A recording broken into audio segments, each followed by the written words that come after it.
बच्चों को पता है क्या बेटा, कंपनीज एक्ट एक कौन सा एक्ट है? कंपनीज एक्ट एक सेंट्रल एक्ट है, मतलब पूरे भारत पे लगने वाला एक्ट है। कंपनीज एक्ट एक सेंट्रल एक्ट है, पूरे के पूरे इंडिया पे कंपनीज एक्ट लगता है, पूरे के पूरे भारत के ऊपर कंपनीज एक्ट लगता है। कंपनीज एक्ट भारत में लागू कब हुआ? 30 अगस्त 2013 को, जब प्रेसिडेंट ऑफ इंडिया से असेंट मिला। 30 अगस्त 2013 को कंपनीज एक्ट को भारत के प्रेसिडेंट से असेंट मिला और 30 अगस्त 2013 को ये एक्ट पूरे भारत में लागू हो गया। ठीक है, अब इस एक्ट का नाम क्या है? इस एक्ट का नाम है द कंपनीज एक्ट 2013। ठीक है, ये एक्ट पूरे के पूरे भारत के ऊपर लगता है क्या? आंसर है हाँ, ये पूरे के पूरे इंडिया पर आपका एक्ट लागू होता है। एप्लीकेबिलिटी, मैडम ये जो एक्ट है ये कौन कौन सी कंपनीज पे लगता है? तो सारी कंपनीज जो इस एक्ट में बनी हो। कंपनीज एक्ट उन सारे कंपनीज पे लगता है जो कंपनीज एक्ट 2013 में बनी, या जो कंपनीज पुराने वाले कंपनीज एक्ट में बनी। कंपनीज एक्ट 1956 में भी अगर कोई कंपनी बनी है तो उसके ऊपर क्या लगेगा? Companies act. मतलब पूरे भारत में अगर कोई भी कंपनी बनती है उस पे क्या लग जाता है? कंपनीज एक्ट लग जाता है। चाहे आपकी कंपनी एक इंश्योरेंस कंपनी क्यों ना हो, बैंकिंग कंपनी क्यों ना हो, चाहे आपकी कंपनी इलेक्ट्रिसिटी प्रोड्यूस या सप्लाई करने वाली कंपनी क्यों ना हो, है तो कंपनी ना। चाहे insurance company, banking company, electricity produce वाले करने वाली कंपनी है क्या? कंपनी ही है, तो लगेगा तो आपके ऊपर क्या? Companies act. उसके बाद company regulated by special act. अगर स्पेशल एक्ट के अंदर सरकार कोई कंपनी बनाए और नहीं तो उसके ऊपर भी कंपनीज एक्ट लगेगा क्या? किसी भी स्पेशल एक्ट में मान लो अगर सरकार कोई और कंपनी बना देती है तो क्या उस पे भी कंपनीज एक्ट लगता है क्या? हाँ। उसके बाद such body corporates as notified by central government. अगर कोई दूसरा बॉडी कॉर्पोरेट है कोई भी दूसरा बॉडी कॉर्पोरेट में बहुत सारे लोग आ जाते हैं। बॉडी कॉर्पोरेट में कंपनीज भी आ जाती है, एलएलपीज भी आ जाते हैं, बॉडी कॉर्पोरेट्स में बहुत सारे एंटिटीज आ जाते हैं। तो कहते हैं उन बॉडी कॉर्पोरेट्स के ऊपर भी कंपनीज एक्ट लगेगा जिनको सेंट्रल गवर्नमेंट क्या करता है? नोटिफाई करता है। सेंट्रल गवर्नमेंट कहता है इस बॉडी कॉर्पोरेट पे कंपनीज एक्ट लगेगा तो उसके ऊपर भी कंपनीज एक्ट लगेगा। कंपनीज एक्ट कौन सी डेट को आया बेटा? 30 अगस्त 2013 को भारत में लागू हो गया। तो एक बार मेरे साथ ब्रीफ करेंगे सारे बच्चे। नाम क्या है? Companies act 2013। क्या ये कंपनीज एक्ट पूरे भारत पे लगता है? हाँ। किन किन पे लगता है? Insurance company, banking company, electricity company, वो कंपनी जो इस एक्ट में बनी या अर्लियर एक्ट में बनी। कोई भी कंपनी अगर किसी स्पेशल एक्ट में बनती है, या कोई भी बॉडी कॉर्पोरेट जो कौन नोटिफाई करे? Any body corporate notified by central government for the time being in force. ठीक है, एनी बॉडी कॉर्पोरेट किसी भी एक्ट में बनाओ for the time being in force as notified by the central government. ठीक है जी, okay. Archit ma'am, completed gift क्या होता है? अर्चित यार, कंप्लीटेड गिफ्ट मतलब मैंने आपको कोई चीज गिफ्ट की, मैंने आपको एक घर गिफ्ट किया, आपने मेरे साथ गिफ्ट डीड एग्जीक्यूट कर लिया तो वो कंप्लीटेड गिफ्ट हो जाता है। मैं आपको कोई चीज दी और आप मेरे साथ अगर गिफ्ट डीड एग्जीक्यूट कर लेते हो तो मतलब वो कंप्लीटेड गिफ्ट, मतलब वो चीज जो मैंने आपको दे दी अब मैं वापस नहीं ले सकती। कंप्लीटेड गिफ्ट मतलब when you enter into a gift deed. Okay, चलिए आगे बढ़ते हैं बेटा। ओके, सबसे पहले कंपनी क्या है? What do you mean by the term company? कहता है कंपनी मतलब सेक्शन 2 सब क्लॉज 20 क्या कहता है? सेक्शन 2 क्लॉज 20 क्या कहता है? कंपनी मतलब क्या? कहता है company means a company incorporated under this act. कहता है कंपनी मतलब वो जो इस एक्ट में बनी हो या प्रीवियस कंपनी लॉ में बनी हो। कंपनी हम किसको कहते हैं? कंपनी मतलब वो या तो जो इस एक्ट में बनी हो या प्रीवियस एक्ट में बनी हो, वो क्या होगा बेटा? क्या होगा? कंपनी होगा। मैडम कंपनी के क्या फीचर्स होते हैं? एक एक करके अब अपने डिटेल में इन फीचर्स को पढ़ने वाले हैं। सभी बच्चों का ध्यान स्क्रीन पर रहना चाहिए। ठीक है, चलो सबसे पहले पहला फीचर है सेपरेट लीगल एंटिटी। मेरे को एक बात बताओ, इसके ऊपर कोई भी क्वेश्चन आ जाए तो तुम्हें क्या बोलना है? Company is registered and is clothed with legal personality. मतलब कंपनी की एक सेपरेट लीगल पर्सनालिटी है। कंपनी अलग और कंपनी को बनाने वाले मेंबर्स अलग, ये अलग अलग माने जाते हैं। मतलब मेंबर्स हालांकि ओनर्स हैं पर ये अलग है। कंपनी क्लोथ्ड है, बताओ बेटा, जोर से बोल, मेरे साथ बोल, कंपनी क्लोथ्ड है as a separate legal personality. Company की एक सेपरेट लीगल पर्सनालिटी है, मतलब कंपनी एक सेपरेट आदमी है लॉ की नजर में। तो जैसे ऑलमोस्ट जो हमारे पास राइट्स होते हैं, हमारे पास एज अ ह्यूमन बीइंग जो हमारे पास पावर्स है, हमारे पास राइट्स हैं, वो कंपनी के पास भी है। मतलब कंपनी डिस्टिंक्ट है, सेपरेट है, किससे? अपने मेंबर्स से। जैसे कंपनी बैंक अकाउंट खोल सकती है, प्रॉपर्टी खरीद सकती है, लोन ले सकती है, लाइबिलिटीज इनकर कर सकती है, कॉन्ट्रैक्ट्स में एंटर कर सकती है। तो अगर कोई भी क्वेश्चन सेपरेट लीगल एंटिटी पे आता है तो आप क्या बोलोगे? Company is clothed as a separate legal personality. Company के पास same, almost same right, same powers है जो एक ह्यूमन बीइंग के पास होते हैं, जैसे लोन लेना, लाइबिलिटीज इनकर करना, कॉन्ट्रैक्ट में एंटर करना, वगैरह वगैरह। Company is separate from its members. इसके ऊपर एक बहुत ही फेमस केस लॉ है। मुझे बताओ कौन सा एरिया सेपरेट बोलती हूं मैं हमेशा इस केस लॉ को याद कराने के लिए? नॉर्थ ऐसे सेपरेट लगता है हमारे भारत के मैप में, वो जो नॉर्थ है वो अलग ऐसा सेपरेट लगता है, सेपरेट। तो सेपरेट से आपको क्या याद आना चाहिए? नॉर्थ। तो नॉर्थ से आपको कौन सा केस लॉ याद आना चाहिए? Macaura versus Northern Assurance Company Limited. Macaura versus Northern Assurance Company Limited. Separate मतलब नॉर्थ, तो Macaura versus Northern Assurance Company Limited एक बेहतरीन केस लॉ है। आई होप आपको इस केस लॉ के बारे में पता है। क्या था बेटा? मकूरा, मकूरा मेंबर था, मतलब मकूरा एक टिम्बर कंपनी थी, और इस टिम्बर कंपनी के एक को छोड़कर सारे शेयर्स मकूरा के पास थे। टिम्बर कंपनी थी एक, कौन सी कंपनी थी? टिम्बर की कंपनी। और इस टिम्बर कंपनी के सारे शेयर्स एक्सेप्ट एक को छोड़कर सारे शेयर्स किसके पास थे? मकूरा जी के पास थे। अब मकूरा ने क्या किया? इंश्योरेंस कंपनी के पास गया। मकूरा किसके पास गया?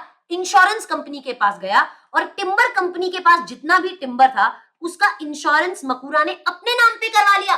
क्या मैडम? टिम्बर तो टिम्बर कंपनी का है ना। हाँ, पर मकूरा को क्या लगा, मैं सारे शेयर्स मेरे पास है तो एक काम करता हूं, इस टिम्बर का इंश्योरेंस मेरे नाम पे करा लेता हूं। बाद में बेटा इस टिम्बर में लग गई आग। टिम्बर में क्या लग गई? आग। तो मकूरा जी गए और बोले इंश्योरेंस कंपनी को पैसा दो, वो टिम्बर इंश्योर करवाया था, वो टिम्बर जल गया सारा, पैसा दीजिए। इंश्योरेंस कंपनी क्या बोली? टिम्बर किसका? कंपनी का। कंपनी सेपरेट लीगल एंटिटी है, कंपनी अलग है, मेंबर अलग है। तो अगर कंपनी का टिम्बर जला है तो कंपनी को ही हम कॉम्पनसेशन देंगे, लेकिन कंपनी ने तो इंश्योरेंस लिया नहीं। हालांकि तुमने ले लिया टिम्बर का, तो तुम्हारा तो एसेट ही नहीं है। ये टिम्बर किसका केस है? इसमें ये जो लीडिंग केस है, इसमें क्या पॉइंट साबित होता है? सेपरेट लीगल एंटिटी का, कि कंपनी अलग, कंपनी के मेंबर्स अलग। कंपनी का एसेट कंपनी का है, मेंबर्स का नहीं है। ठीक है क्या? चलिए, ये मकूरा ओवर स्मार्ट था रे बेटा। चल, परपिचुअल सक्सेशन मतलब मेंबर मर जाएंगे, मेंबर मर जाएंगे, मेंबर बदल जाएंगे, लेकिन कंपनी चलती रहेगी जब तक कि कंपनी आप वाइंड अप नहीं कर देते। कहता मेंबर मर जा सकते हैं, मेंबर बदल जा सकते हैं, पर कंपनी के ऊपर कोई इफेक्ट पड़ेगा क्या? नहीं। मेंबर के बदलने से, मेंबर के मरने से it does not effect the existence of company. Company के एग्जिस्टेंस पे कोई इफेक्ट नहीं पड़ता है। कंपनी एक आर्टिफिशियल पर्सन है, लॉ का बनाया हुआ आदमी है, लॉ ने बनाया है तो लॉ ही इसका जीवन ले सकता है। सिंपल सी बात। परपिचुअल सक्सेशन मतलब मेंबर मर जाएगा, मेंबर बदल जाएगा, लेकिन कंपनी की एग्जिस्टेंस पे फर्क नहीं पड़ेगा। शेयर्स आज मेरे हाथ में है, मेरे से किसी और के पास चले जाएंगे, पर कंपनी बंद होगी क्या? नहीं। धीरू भाई अंबानी गए तो क्या रिलायंस बंद हो गई क्या? नहीं। शेयर्स उनके किसी और के हाथ में चले गए, उनके बच्चों के हाथ में चले गए। तो शेयर्स ऑफ द कंपनी में चेंज हैंड। मेंबर के मरने से कंपनी के एग्जिस्टेंस पे कोई भी इफेक्ट नहीं पड़ता। तो ये होता है perpetual succession. Very very good. चलिए, लिमिटेड लायबिलिटी।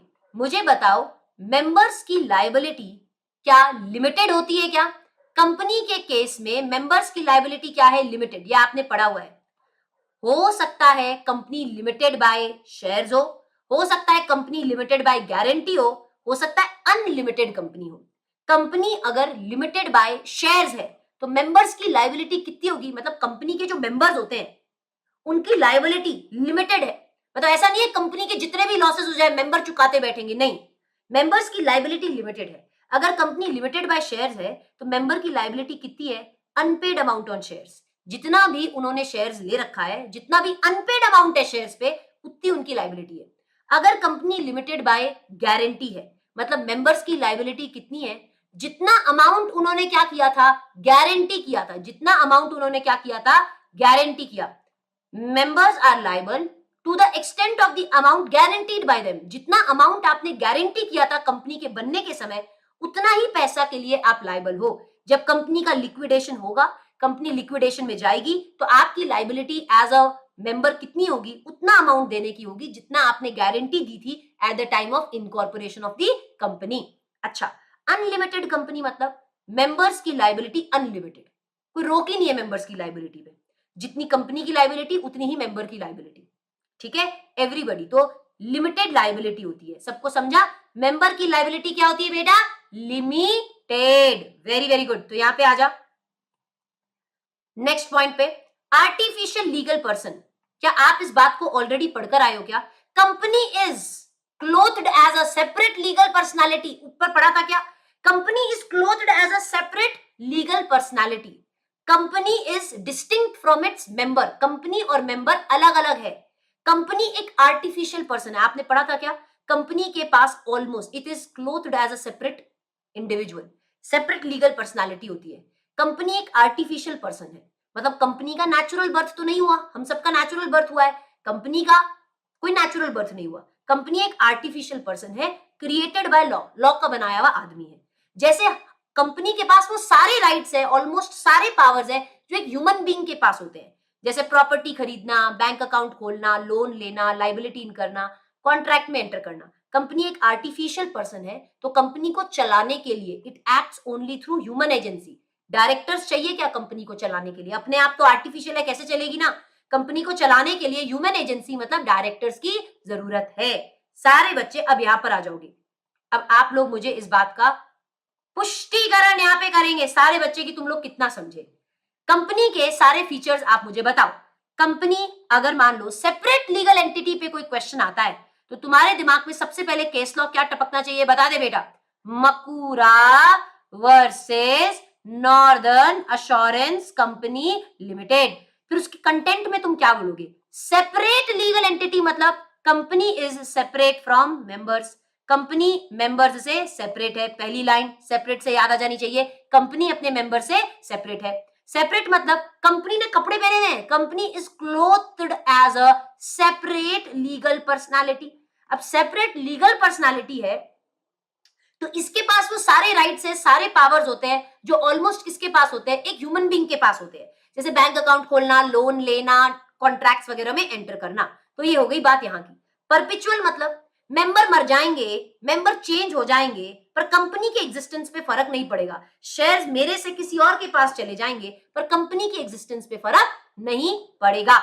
लिमिटेड लायबिलिटी मतलब अब मेंबर्स की लायबिलिटी लिमिटेड है, हो सकता है लिमिटेड बाय शेयर्स हो सकता है लिमिटेड बाय गारंटी हो सकता है अनलिमिटेड हो। आर्टिफिशियल जुडिशियल पर्सन मतलब आर्टिफिशियल से तुम्हें याद आ जाना चाहिए, कंपनी का नेचुरल बर्थ नहीं हुआ है, कंपनी का नेचुरल बर्थ नहीं हुआ है। Company has not been set up by natural birth but company has been created by law. Company law का बनाया हुआ आदमी है। It is clothed as a separate legal personality. Same चीज देखो, उसके पास वो सारे राइट्स और सारे पावर्स होते हैं जो एक ह्यूमन बीइंग के पास होते हैं। फिर आपने क्या पढ़ा, आर्टिफिशियल पर्सन है तो इसको चलाने के लिए it acts through the agents like directors. Directors चाहिए होते हैं चलाने के लिए। It acts through human agency that is directors. ठीक है, ओके, समझा क्या?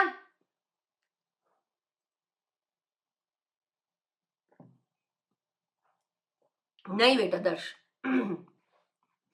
चलिए जी, सारे बच्चे, कंपनी के हाथ तो नहीं है ना मैडम, कंपनी तो आर्टिफिशियल पर्सन है, लॉ का बनाया हुआ आदमी है, नेचुरल ह्यूमन बीइंग है क्या कंपनी? नहीं। तो कंपनी को चलाने के लिए क्या कॉमन सील की जरूरत होती है क्या? हाँ, पर क्या कॉमन सील रखना जरूरी है, मैंडेटरी है? नहीं। Common seal is the official signature, कोई भी कर सकता है। मतलब कॉमन सील मतलब एक सील होता है जो कि एक तरह से सिग्नेचर है किसका, कंपनी का। अब ये सिग्नेचर कंपनी के डायरेक्टर्स, ऑफिसर, एम्प्लॉइज लगा सकते हैं डॉक्यूमेंट्स पे, लेकिन कॉमन सील आजकल ऑप्शनल है। एक अमेंडमेंट एक्ट 2015 के हिसाब से कॉमन सील को क्या कर दिया गया, ऑप्शनल कर दिया गया था। राइट, सारे बच्चे समझ गए बेटा, कॉमन सील के ऊपर हमने बात बढ़िया तरीके से कर ली।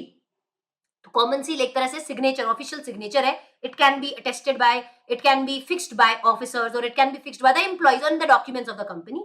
And common seal is optional, क्योंकि कोई भी आजकल एआई का जमाना है भाई, फेस तो लोग चोरी कर लेते हैं, कॉमन सील कोई क्यों नहीं चोरी कर सकता, इसलिए ऑप्शनल कर दिया कि अब ये कॉन्सेप्ट ज्यादा चलता हुआ नहीं लगता है, क्योंकि आजकल सब कॉपी हो जाता है, तो कोई भी किसी भी कंपनी का कॉमन सील कॉपी करके कहीं पे भी लगा सकता है, इसलिए कंपनी के लिए ऑप्शनल कर दिया कि भाई तुमको कॉमन सील रखना रखो, नहीं रखना मत रखो.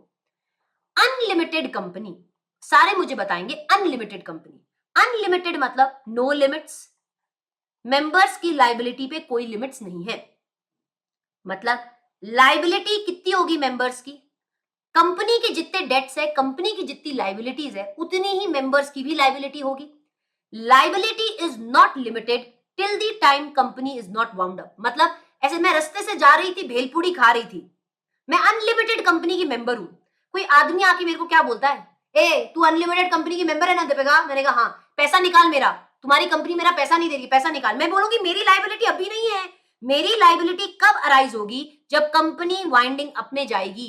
Members are called to contribute only in the event of winding up. मेरी लाइबिलिटी पैसा देने की कब आएगी, जब कंपनी वाइंडिंग अप में जाएगी, only then I can be called, तभी मुझे बुलाया जा सकता है पैसा कंट्रीब्यूट करने के लिए. तो मुझे बताओ अनलिमिटेड कंपनी मतलब क्या, जब कोई लिमिट नहीं हो लाइबिलिटी पे. मतलब मेरी लाइबिलिटी कितनी, जितनी कंपनी की डेट्स, जितनी कंपनी की लाइबिलिटी उतनी मेरी liability, but I can be called to contribute only at the time of winding up.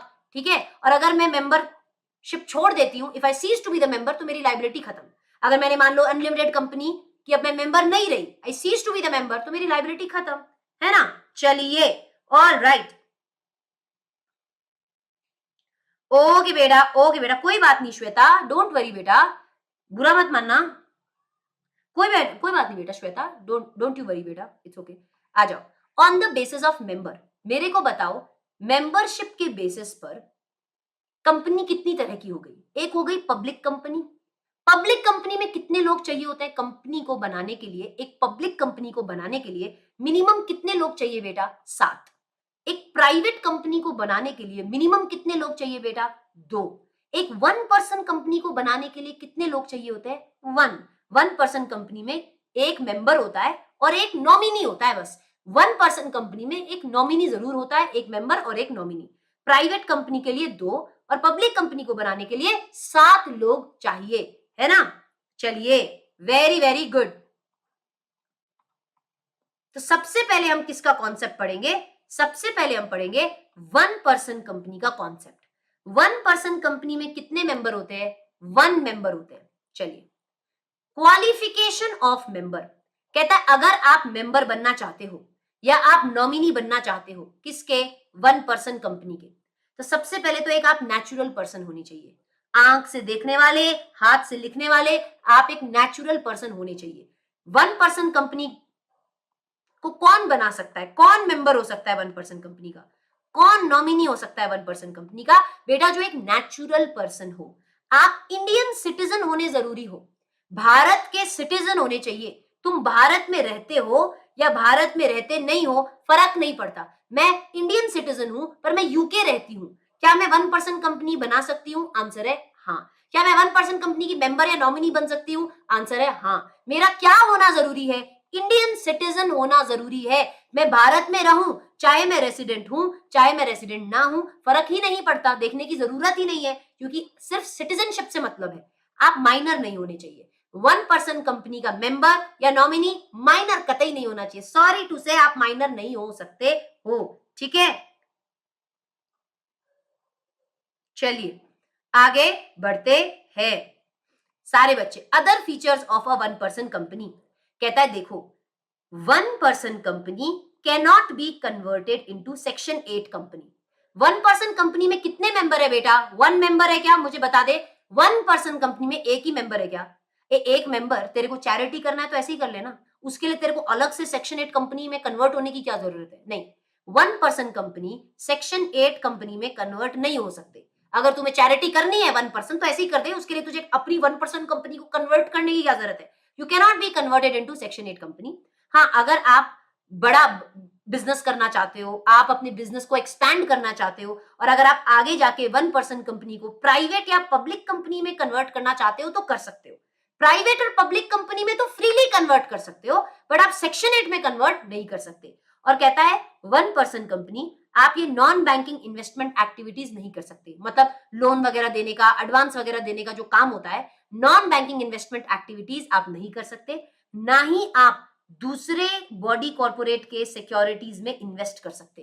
कहता है 1% कंपनी आप नॉन बैंकिंग इन्वेस्टमेंट एक्टिविटीज नहीं कर सकते, और ना ही आप ऐसा कोई काम कर सकते जिसमें आप दूसरे कंपनीज, दूसरे बॉडी कॉर्पोरेट्स के शेयर्स को या किसी भी तरह की दूसरी सिक्योरिटीज में डीलिंग कर रहे हो, ऐसा काम भी आप नहीं कर सकते। तो कहता है 1% company non banking investment activities, दूसरे कंपनी के सिक्योरिटीज में डील करना, ये सब काम आप नहीं कर सकते। एक आदमी होना, सुखी जीवन रखो यार, इतना क्या मगजमारी। चलिए आगे, फीचर्स ऑफ 1% कंपनी। सारे बच्चे मुझे बताओगे बेटा 1% कंपनी में कितने मेंबर होते हैं? 1 मेंबर होता है। 1% कंपनी में कितना मेंबर होता है बेटा? 1 मेंबर होता है। Minimum paid up share capital की कोई लिमिट है क्या कि 1% कंपनी में इतना पेड अप शेयर कैपिटल होना ही चाहिए? कोई लिमिट बताई गई है क्या? No limit has been prescribed, कोई लिमिट प्रिस्क्राइब्ड नहीं है। अब क्या बोलता है? MOA shall indicate the name of one nominee। कहता है MOA के अंदर 1% कंपनी का जो MOA आप बनाते हो ना, MOA के अंदर आप नॉमिनी का नाम भी स्पेसिफाई करते हो कि कल चलकर अगर मेंबर को कुछ हो गया, मेंबर मर गया या मेंबर पगला गया, तो कौन नॉमिनी बनेगा? तो नॉमिनी का नाम किसमें लिखा होता है? कंपनी के MOA के अंदर नॉमिनी का नाम लिखा होता है। नॉमिनी को प्रायर रिटन कंसेंट देना पड़ता है और उसे आरओसी के पास फाइल करना पड़ता है। मतलब अगर मैंने नॉमिनी किसको बनाया? अगर मैंने नॉमिनी संस्कृति को बनाया, तो संस्कृति को अपना एक कंसेंट देना पड़ेगा कि मैं इस पर्टिकुलर 1% कंपनी की नॉमिनी बनना चाहती हूं, और ये कंसेंट मुझे आरओसी के पास फाइल करना पड़ेगा। तो ये क्या कहता है? आपको एमओए के अंदर नॉमिनी का नाम लिखना पड़ेगा और नॉमिनी का कंसेंट भी फाइल करना पड़ेगा। किसके पास? आरओसी के पास। नॉमिनी चाहे तो कभी भी विड्रॉ कर सकता है क्या? संस्कृति का लड़ाई हो गया मेरे से, संस्कृति कह रही है मैं नहीं बनूंगी आपकी कंपनी की नॉमिनी, तो वो विड्रॉ कर सकती है क्या? हाँ। अगर मेरी लड़ाई होगी संस्कृति से, मैं कह रही हूँ संस्कृति में आपको नहीं पर भूमि को नॉमिनी बनाऊंगी, तो बना सकती हूँ क्या? हाँ। मेंबर्स चाहे तो, मैं अगर चाहूं तो नॉमिनी बदल सकती हूँ क्या? हाँ। मैं नोटिस दे दूंगी, किसको? कंपनी को। मैं मेंबर नॉमिनी का नाम चेंज करने के लिए मैं कंपनी को नोटिस दूंगी, कंपनी आगे इन चेंजेस को आरओसी के पास फाइल करेगी। मैं मेंबर हूं ना 1% कंपनी की, मैं नोटिस किसको दूंगी? कंपनी को। कंपनी आगे नोटिस किसको देगी? 1% कंपनी को, और आप नॉमिनी बदल सकते हो। कहता है एक नेचुरल आदमी, मैं नेचुरल पर्सन हूं, एक आदमी एक समय पे एक आदमी एक समय पे किसी एक 1% कंपनी का मेंबर हो सकता है, किसी दूसरी 1% कंपनी का नॉमिनी हो सकता है। कहता है एक आदमी एक समय पे किसी एक 1% कंपनी का मेंबर हो सकता है, किसी दूसरी एक 1% कंपनी का नॉमिनी हो सकता है। मतलब मैं एक से ज्यादा 1% कंपनी की मेंबर नहीं हो सकती, एक से ज्यादा 1% कंपनी की नॉमिनी नहीं हो सकती, किसी एक की मेंबर, किसी एक की नॉमिनी, बस इतना ही। समझा क्या एवरीबॉडी? एवरीबॉडी समझा क्या? फीचर समझे क्या बेटा 1% कंपनी के? 1% कंपनी में कितने मेंबर्स होते हैं? 1% कंपनी के एमओए में नॉमिनी का नाम लिखा होता है। नॉमिनी चाहे तो अपना कंसेंट विड्रॉ कर सकता है, मेंबर चाहे तो नॉमिनी को बदल सकता है। एक नेचुरल आदमी एक समय पे एक ही 1% कंपनी का मेंबर और किसी एक 1% कंपनी का नॉमिनी रहेगा। ठीक है? ओके, समझ गया क्या? एवरीबॉडी समझ गया क्या? चलिए जी आगे बढ़ते हैं। अब मुझे एक बात बताओगे, प्राइवेट कंपनी क्या होती है? सारे बच्चे यहां ध्यान से सुनेंगे और मुझे बताएंगे प्राइवेट कंपनी मतलब क्या बेटा? प्राइवेट कंपनी मतलब वो जिसका कितना minimum paid up share capital हो? As may be prescribed. कहता है प्राइवेट कंपनी मतलब वो कंपनी जिसमें उतना minimum paid up share capital हो जितना प्रिस्क्राइब्ड है। बट क्या कुछ प्रिस्क्राइब्ड है क्या आज तक? Nothing has been prescribed. तो प्राइवेट कंपनी मतलब जिसके ऊपर ये 3 कंडीशन लागू होते हैं। क्या? प्राइवेट कंपनी के ऊपर रेस्ट्रिक्शन है, मतलब प्राइवेट कंपनी अपनी मर्जी से क्या प्राइवेट कंपनी की मैं मेंबर हूं, प्राइवेट कंपनी की मैं शेयर होल्डर हूं, क्या मेरी मर्जी से मैं प्राइवेट कंपनी के शेयर्स को बेच सकती हूं क्या? नहीं। प्राइवेट कंपनी में रेस्ट्रिक्शन है शेयर ट्रांसफर पे, मतलब मेंबर अपनी मर्जी से शेयर्स को नहीं बेच सकता, मेंबर को कंपनी को पूछना पड़ेगा बेच दूं क्या आपके शेयर। तो रेस्ट्रिक्शन है किस पे? शेयर ट्रांसफर पे। प्राइवेट कंपनी में नंबर ऑफ मेंबर्स मैक्सिमम कितने हो सकते हैं? एक प्राइवेट कंपनी के मैक्सिमम नंबर ऑफ मेंबर्स कितने हो सकते हैं बेटा? 200। और कहता है प्रोहिबिशन है, प्राइवेट कंपनी ये काम कतई नहीं कर सकती। क्या प्रोहिबिशन है? कि आप इनवाइट नहीं कर सकते पब्लिक को to subscribe the securities of the company. मतलब प्राइवेट कंपनी पब्लिक को नहीं कह सकती आओ आओ हमारे सिक्योरिटीज खरीद लो, प्रोहिबिशन है। प्राइवेट कंपनी पे प्रोहिबिशन है कि प्राइवेट कंपनी आप पब्लिक को इनवाइट नहीं कर सकते अपने कंपनी के सिक्योरिटीज को सब्सक्राइब करने के लिए, इनविटेशन आप पब्लिक को नहीं दे सकते। तो प्राइवेट कंपनी मतलब वो जिनके अंदर 3 कंडीशंस हो।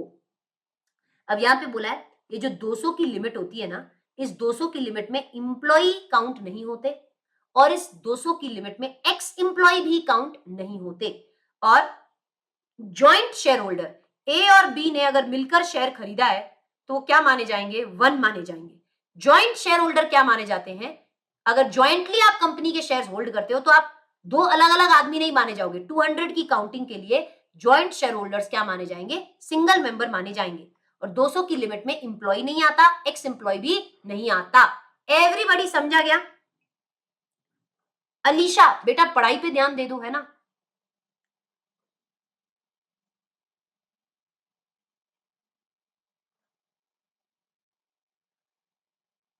कोई अच्छा FW समेश शमशेर, अभी उसने डिलीट कर दिया। कोई बताओ लॉ को याद भी करना होगा क्या? मत कर बेटा याद, क्या ये लॉ तो बहुत ओवररेटेड है, याद करके क्या करेगा? छोड़, समझ के क्या ही कर लोगे हैं। इधर आ जाओ। प्रांजल बेटा मैंने आपको अपना बता दिया है। प्रांजल मैंने आप लोग को बताया यूनिट 1, यूनिट 2 और यूनिट 3 हम इंडियन कॉन्ट्रैक्ट एक्ट की करेंगे। उसके बाद हम LLP एक्ट भी करेंगे, हम पार्टनरशिप एक्ट भी पूरा करेंगे, सोगा भी पूरा करेंगे। इस दौरान आप अपना इंडियन कॉन्ट्रैक्ट एक्ट का 3 यूनिट्स आप सेल्फ करेंगे, क्योंकि एक्चुअली इतना टाइम भी नहीं है ना कि हर एक यूनिट के हर एक क्वेश्चन को भी हम प्रैक्टिस कर ले। देखो मैं आपके ऑलरेडी इंडियन कॉन्ट्रैक्ट एक्ट के तीनों यूनिट्स पे क्वेश्चन प्रैक्टिस करवाऊंगी, मैं सोगा के पूरे एक्ट पे क्वेश्चन प्रैक्टिस कराऊंगी, मैं कंपनीज एक्ट पार्टनरशिप एक्ट पे भी क्वेश्चन प्रैक्टिस कराऊंगी, हम LLP एक्ट को भी रिवाइज करेंगे। तो बेटा थोड़ा तो आपको कुछ करना पड़ेगा ना, है ना? चलिए आ जाएंगे सारे बच्चे, इधर आ जाओ एवरीबॉडी। ठीक है अविरल, ओहो एक मिनट, इंटरनेट तो नहीं उड़ गया? नहीं इंटरनेट चल रहा है ना, एक मिनट मुझे कंफर्म करोगे?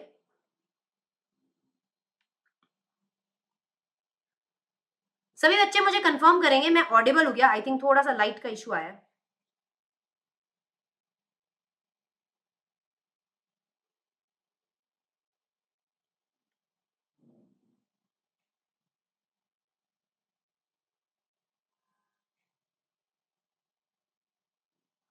ओके ठीक है क्या? ठीक है क्या?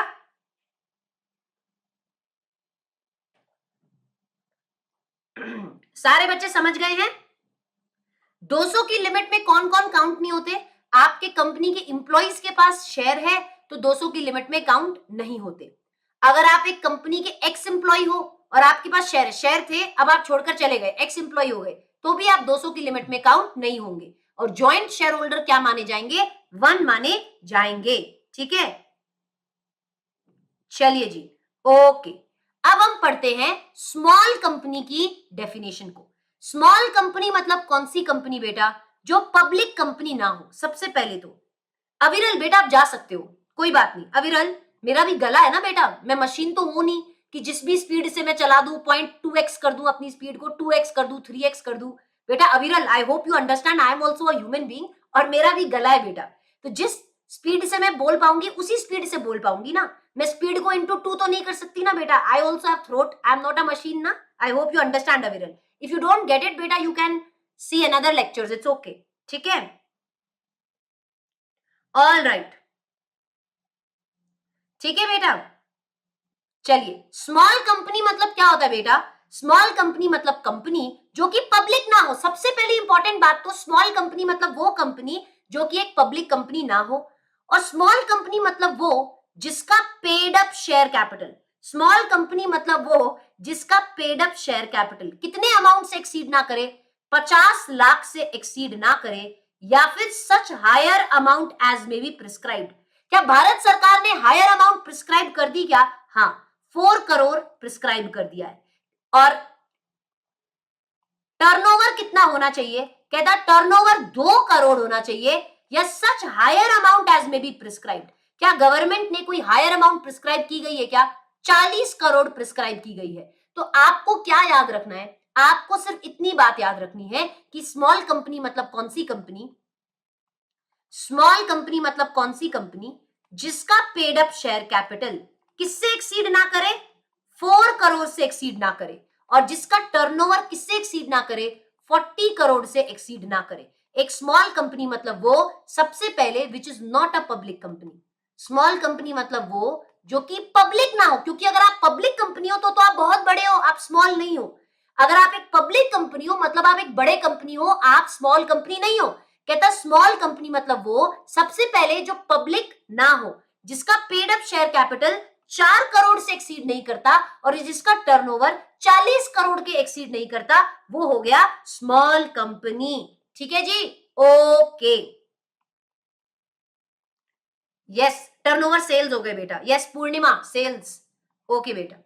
पब्लिक कंपनी मतलब क्या होता है? एक मिनट अभिषेक दीदी, अगर कोई पर्सन पहले एम्प्लॉय नहीं था बट उसके पास कंपनी के शेयर्स थे, फिर बाद में वो उसी कंपनी में एम्प्लॉय हो गया। बेटा अभिषेक, सिंपल सी बात है, अगर आप इस कंपनी के एम्प्लॉय हो तो आप 200 की लिमिट में काउंट नहीं होगे। अगर आप इस कंपनी के एम्प्लॉय थे और आपके पास शेयर्स थे, अब आप छोड़कर चले गए, एक्स एम्प्लॉय हो गए, तो भी आप 200 की लिमिट में काउंट नहीं होगे। अगर मान लो आप छोड़ने के बाद शेयर्स खरीदते हो, तब आप 200 की लिमिट में काउंट होते हो। अगर आप इंप्लॉई हो तो आप 200 की लिमिट में काउंट नहीं होगे। अगर आप एक एक्स इंप्लॉई हो, मतलब आपने शेयर्स कब खरीद, आपको शेयर्स कब मिले थे? जब आप कंपनी के इंप्लॉई थे तब शेयर्स मिले थे। अब आप कंपनी को छोड़कर चले गए तो एक्स इंप्लॉई भी 200 की लिमिट में काउंट नहीं होते हैं। ठीक है जी, चलिए बेटा, आप लोग पहली बार तो नहीं पढ़ रहे ना आईवीई राज। बेटा आई होप कि आपने कंपनीज एक्ट पहले पढ़ा हुआ है। बेटा मैं इस स्पीड से पढ़ा रही हूँ, ये सोच के पढ़ा रही हूँ कि आपने एक बार कंपनीज एक्ट को पढ़ा हुआ है खुद से भी। अब ऐसा नहीं होना चाहिए कि तुम पहली बार ही कंपनीज एक्ट मेरे साथ पढ़ रहे हो, है ना? चलिए जी, ओके एवरीबडी। पब्लिक कंपनी मतलब क्या होता है? जो कि प्राइवेट ना हो। आपके लिए तो बेस्ट डेफिनेशन है बेटा। पब्लिक मतलब क्या? पब्लिक मतलब वो जो प्राइवेट ना हो, और पब्लिक मतलब वो जिसमें minimum paid up share capital हो। कितनी होनी चाहिए? कुछ भी प्रिस्क्राइब नहीं है, कुछ भी बताया नहीं है कितनी होनी चाहिए। मतलब पब्लिक मतलब वो जो प्राइवेट ना हो। और कहता है पब्लिक कंपनी की अगर कोई सब्सिडरी है बेटा, पब्लिक कंपनी की अगर कोई सब्सिडरी प्राइवेट कंपनी भी है ना, तो ये क्या मानी जाएगी? डीम्ड पब्लिक कंपनी मानी जाएगी। डीम्ड पब्लिक कंपनी कहता है अगर एक कंपनी सब्सिडरी है किसकी? पब्लिक कंपनी की। हो सकता है आप प्राइवेट कंपनी क्यों ना हो, पर आप क्या माने जाओगे लॉ की नजर में? आप deemed public company, shall deemed to be the public company, deemed public company माने जाते हो। अगर पब्लिक कंपनी की कोई सब्सिडरी प्राइवेट कंपनी है तो लॉ की नजर में आप क्या माने जाते हो? डीम्ड पब्लिक कंपनी माने जाते हो। चलिए आइए जी बेटा जी, on the basis of control, सारे बच्चे मुझे बताएंगे कंट्रोल के बेस के हिसाब से कंपनीज कितनी तरह की होती है। सारे बच्चे मुझे बताओगे कंट्रोल के हिसाब से होती है आपकी सब्सिडरी कंपनी। पहले तो मुझे बताओ कौन हो गई बेटा सब्सिडरी कंपनी? सब्सिडरी कंपनी मतलब वो कंपनी जिसमें होल्डिंग होल्डिंग आपकी बोर्ड के कॉम्पोजिशन को कंट्रोल करे। मतलब सब्सिडरी कंपनी मतलब वो जहां पे होल्डिंग कंपनी आपके मेजॉरिटी बोर्ड ऑफ डायरेक्टर्स को अपॉइंट या रिमूव करने का पावर रखे।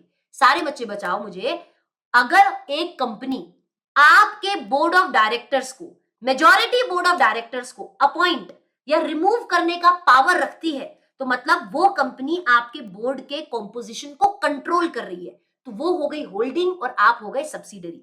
या फिर एक कोई ऐसी कंपनी जो आपके more than 50% of total voting power को क्या करे, कंट्रोल करे। कहता है होल्डिंग मतलब वो जो आपके मोर देन 50% वोटिंग पावर को क्या कर दे, कंट्रोल कर दे। तो आप क्या हो जाओगे, सब्सिडरी, और दूसरी कंपनी क्या हो जाएगी, होल्डिंग कंपनी। सारे बच्चे मुझे बताएंगे। Everybody are you understanding? Everybody are you understanding? तो कहता है मोर देन हाफ, मतलब मोर देन 50% अगर वोटिंग पावर किसी के पास है तो वो क्या हो गए बेटा, वो हो गए होल्डिंग, और आप हो गए होल्डिंग। होल्डिंग कंपनी अगर आपके बोर्ड के कॉम्पोजिशन को कंट्रोल करे तो आप एक सब्सिडरी कंपनी हो। अगर होल्डिंग कंपनी आपकी कंपनी में more than 50% voting power hold करे तो आप क्या हो, एक सब्सिडरी कंपनी हो। हाँ जी, यस मैडम, ये हमने पढ़ लिया था। होल्डिंग कंपनी मतलब कौन होता है? कहता है होल्डिंग कंपनी मतलब वो जिसकी एक या एक से ज्यादा सब्सिडरी हो। कहता है होल्डिंग कंपनी मतलब कौन, जिसकी वन और मोर कंपनीज क्या हो, सब्सिडरीज हो। पापा कौन, जिसके एक या एक से ज्यादा बच्चे हो, या मम्मी कौन, जिसके एक या एक से ज्यादा बच्चे हो। वैसे होल्डिंग कौन, जिसके एक या एक से ज्यादा सब्सिडरी हो। Very good. अब हम बात करेंगे एसोसिएट कंपनी की। In relation to another company, in relation to another company, associate company मतलब कौन सी कंपनी हो गई? कहता है एसोसिएट कंपनी मतलब जब अनदर कंपनी, कोई अदर कंपनी या तो आपको क्या करे, सिग्निफिकेंटली इन्फ्लुएंस करे। आप एसोसिएट कंपनी कब माने जाओगे? जब कोई दूसरी कंपनी आपको क्या करे, सिग्निफिकेंटली इन्फ्लुएंस करे। और या फिर हो सकता है आप किसी के साथ जॉइंट वेंचर में काम कर रहे हो। तो associate company means a company जिसमें कोई दूसरी कंपनी या तो आपको सिग्निफिकेंटली इन्फ्लुएंस करे and includes a joint venture also. Madam, significantly influence करना मतलब कोई दूसरी कंपनी आपके at least 50% sorry 20% of voting power hold करे। कोई दूसरी कंपनी आपका एटलीस्ट 20% का टोटल वीपी होल्ड करे, बट नॉट मोर देन 50%। क्योंकि अगर कोई दूसरी कंपनी आपका मोर देन 50% वीपी होल्ड कर देगी तो आप सब्सिडरी बन जाओगे। तो कहता है सिग्निफिकेंटली इन्फ्लुएंस करे बट सब्सिडरी कंपनी ना हो। मतलब क्या, कोई दूसरी कंपनी आपको सिग्निफिकेंटली इन्फ्लुएंस करे मतलब आपके कंपनी का एटलीस्ट 20% ऑफ वोटिंग पावर को होल्ड करे, नॉट मोर देन 50%। 50% होते ही ज्यादा तो आप सब्सिडरी हो जाओगे। And includes joint venture. Joint venture मतलब जॉइंट अग्रीमेंट में, जॉइंट अरेंजमेंट में आप काम कर रहे हो जहां पे आपका जॉइंट कंट्रोल है इस अरेंजमेंट के एसेट्स के ऊपर, है ना। तो जॉइंट वेंचर मतलब जॉइंट अरेंजमेंट में काम करना जिसमें आप लोगों का जॉइंट कंट्रोल है। नेट एसेट्स, जो भी नेट एसेट्स है इस अग्रीमेंट के, जो भी नेट एसेट्स है उन पे आपका जॉइंट कंट्रोल है। तो आप जॉइंट वेंचर में किसी के साथ काम कर रहे हो तो आप दोनों क्या माने जाते हो, एसोसिएट कंपनी माने जाते हो। Very very good. सारे बच्चे समझे क्या? एसोसिएट कंपनी, मेरे को वापस से सुनना बेटा, एक बार जोर से बता। एसोसिएट कंपनी मतलब एक ऐसी कंपनी, मेरे साथ रिपीट कर दो बेटा, चल। Associate company means a company in which another company, कोई दूसरी कंपनी आपको सिग्निफिकेंटली इन्फ्लुएंस करे, मतलब holding 20% of your VP and includes at least 20% of your VP and include जेवी।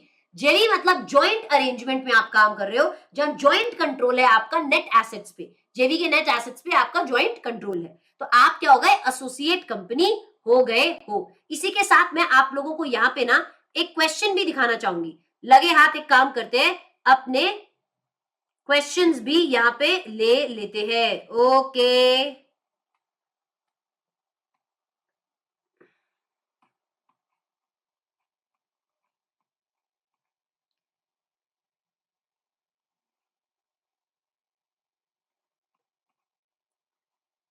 Okay okay okay.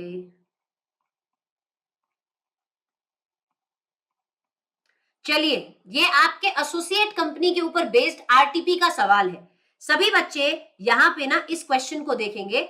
आपके आरटीपी का क्वेश्चन है, ABC limited has allotted equity shares with voting rights to XYZ limited worth 15 crore and issued non convertible debenture worth ₹40 crore during the financial year. ABC limited ने बेटा कुछ equity shares दिए हैं, किसको, XYZ को। कितने करोड़ के इक्विटी शेयर्स दिए हैं, 15 करोड़ के इक्विटी शेयर्स दिए हैं। After the total paid up share capital of the company is 100 crore. इस कंपनी का total paid up share capital कितना है? 100 करोड़ का। इन्होंने 100 करोड़ में से 15 करोड़ शेयर्स किसको दे दिए? XYZ को दे दिए, और इतने डिबेंचर भी दे दिए। डिबेंचर से हमें कोई मतलब नहीं है, हम क्या देखते हैं? वोटिंग पावर देखते हैं, तो सिर्फ हम वोटिंग देखेंगे, शेयर कैपिटल देखेंगे। अब आपको बताना है एसोसिएट कंपनी क्या होती है, और आपको ये बताना है क्या ABC और XYZ आपस में एसोसिएट कंपनी है कि नहीं है। तो एसोसिएट कंपनी कब होता है? जब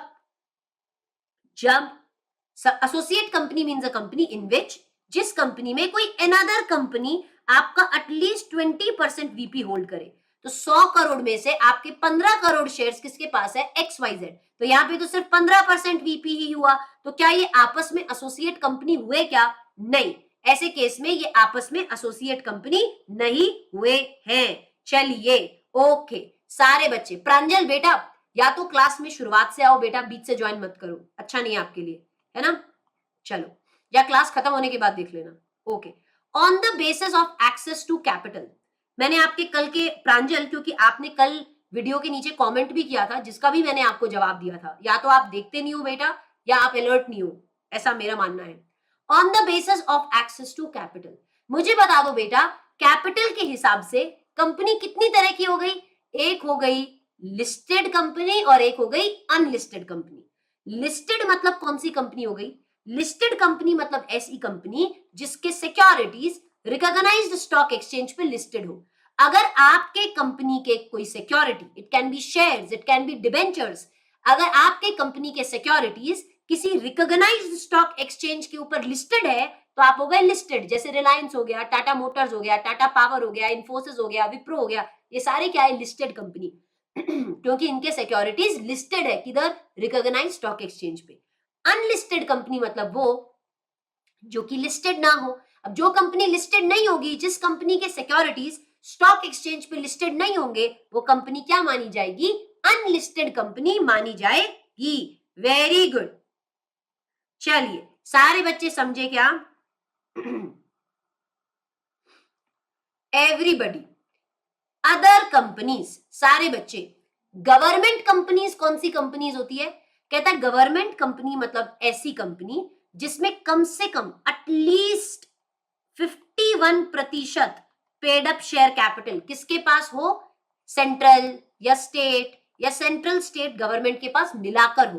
कहता है गवर्नमेंट कंपनी मतलब वो जिसमें at least 51% paid up share capital किसके पास हो? सेंट्रल स्टेट या दोनों के पास मिलाकर हो। एंड इंक्लूड्स, कहता है a company which is subsidiary company of the government company. अगर गवर्नमेंट कंपनी की कोई सब्सिडरी कंपनी भी है ना बेटा, तो भी वो क्या मानी जाएगी? गवर्नमेंट कंपनी ही मानी जाएगी। गवर्नमेंट कंपनी की सब्सिडरी कंपनी भी क्या मानी जाती है? जोर से बोल बेटा, गवर्नमेंट कंपनी मानी जाती है मैडम। वेरी वेरी गुड बेटा जी। तो ये हो गया आपका गवर्नमेंट कंपनी। सबको पता चल गया है? 51% at least paid up share capital सरकार के पास हो, गवर्नमेंट के पास हो। गवर्नमेंट कंपनी की सब्सिडरी भी क्या मानी जाती है? गवर्नमेंट कंपनी ही मानी जाती है। चलिए, फॉरेन कंपनी। फॉरेन कंपनी मतलब एक ऐसी कंपनी या बॉडी कॉर्पोरेट जो कहां इनकॉर्पोरेटेड हो? इंडिया में नहीं बनी, इंडिया के बाहर इनकॉर्पोरेट हुई है। कहता है फॉरेन कंपनी मतलब एक ऐसी कंपनी या बॉडी कॉर्पोरेट जो इंडिया के बाहर बनी है, बट इनका place of business in India है। मतलब इंडिया में या तो ये खुद या अपने एजेंट के थ्रू फिजिकल ऑफिस या इलेक्ट्रॉनिक मोड द्वारा काम करते हो, और भारत में किसी भी तरीके की आप बिजनेस एक्टिविटीज कर रहे हो तो आप क्या हो? फॉरेन कंपनी हो। मतलब मुझे बताओ, फॉरेन कंपनी मतलब ऐसी कंपनी या बॉडी कॉर्पोरेट जो इंडिया के बाहर बनी है, लेट्स से यूके, यूएस, कहीं पे भी बनी है, बट उनका प्लेस ऑफ बिजनेस इंडिया में है। इधर फिजिकली या इलेक्ट्रॉनिक मीडियम के थ्रू वो इंडिया में काम कर रहे हैं, इंडिया में बिजनेस एक्टिविटीज को कर रहे हैं, तो आप क्या माने जाओगे बेटा? आप एक फॉरेन कंपनी माने जाओगे, क्योंकि आप इंडिया के बाहर बने, लेकिन इंडिया में अगर आप कोई बिजनेस एक्टिविटीज करते हो फिजिकली या इलेक्ट्रॉनिकली तो आप क्या हो? फॉरेन कंपनी हो। चलिए जी, नॉट फॉर प्रॉफिट कंपनी। मुझे बता दो बेटा जी, नॉट फॉर प्रॉफिट कंपनी मतलब कौन सी कंपनी हो गई?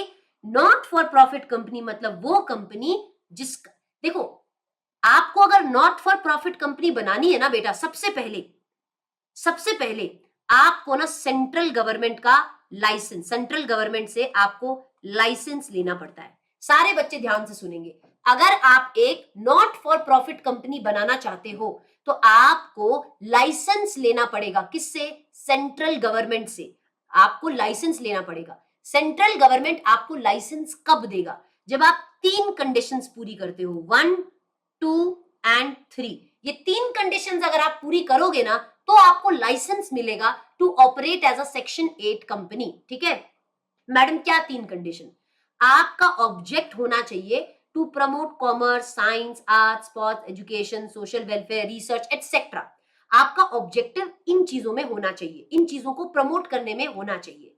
अगर आप कोई प्रॉफिट कमाओ, देखो वैसे तो आप नॉट फॉर प्रॉफिट हो, आप प्रॉफिट कमाने के लिए आपको नहीं बनाया, पर इन केस अगर आप प्रॉफिट कमा लो तो आपको प्रॉफिट को किस में लगा देना है? इजी ऑब्जेक्ट में लगा देना है। लेट्स से तुम्हारा ऑब्जेक्ट है टू प्रमोट स्पोर्ट्स, तो अगर तुम प्रॉफिट कमाते हो तो स्पोर्ट्स में ही वापस लगा दो, जो काम तुम कर रहे हो उसी में प्रॉफिट लगा दो।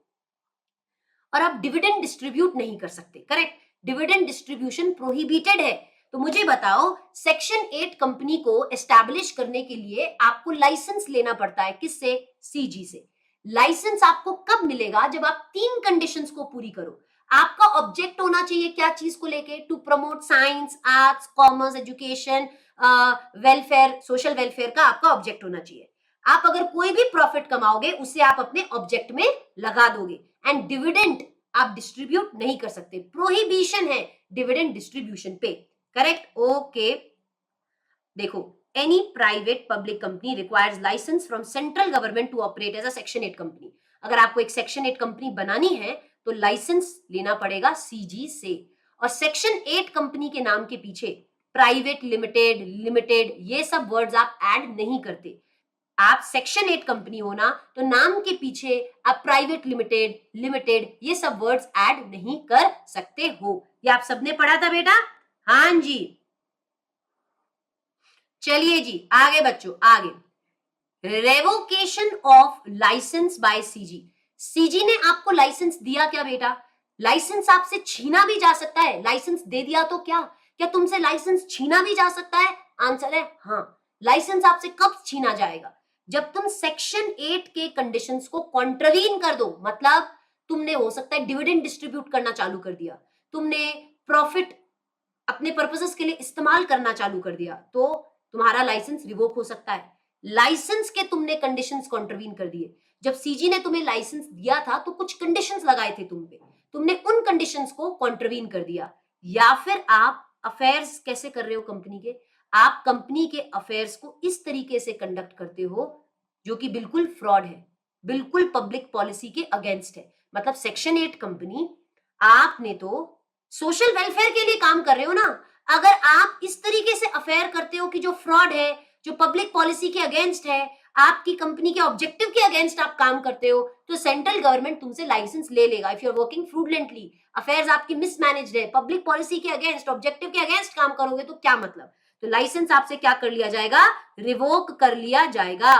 Revocation of license. लाइसेंस देने वाला छीन भी सकता है। समझ गए मैडम? चलिए आगे, सारे बच्चे, after revocation of license, license revoke करने के बाद क्या करेगा? कहते हैं written notice shall be served upon the company and an opportunity to be heard to be allowed. कहते हैं देखो, एक बार किसी का लाइसेंस छीन लिया ना आपने, तो एक बार आपको उसको सुनने का तो मौका देना पड़ेगा।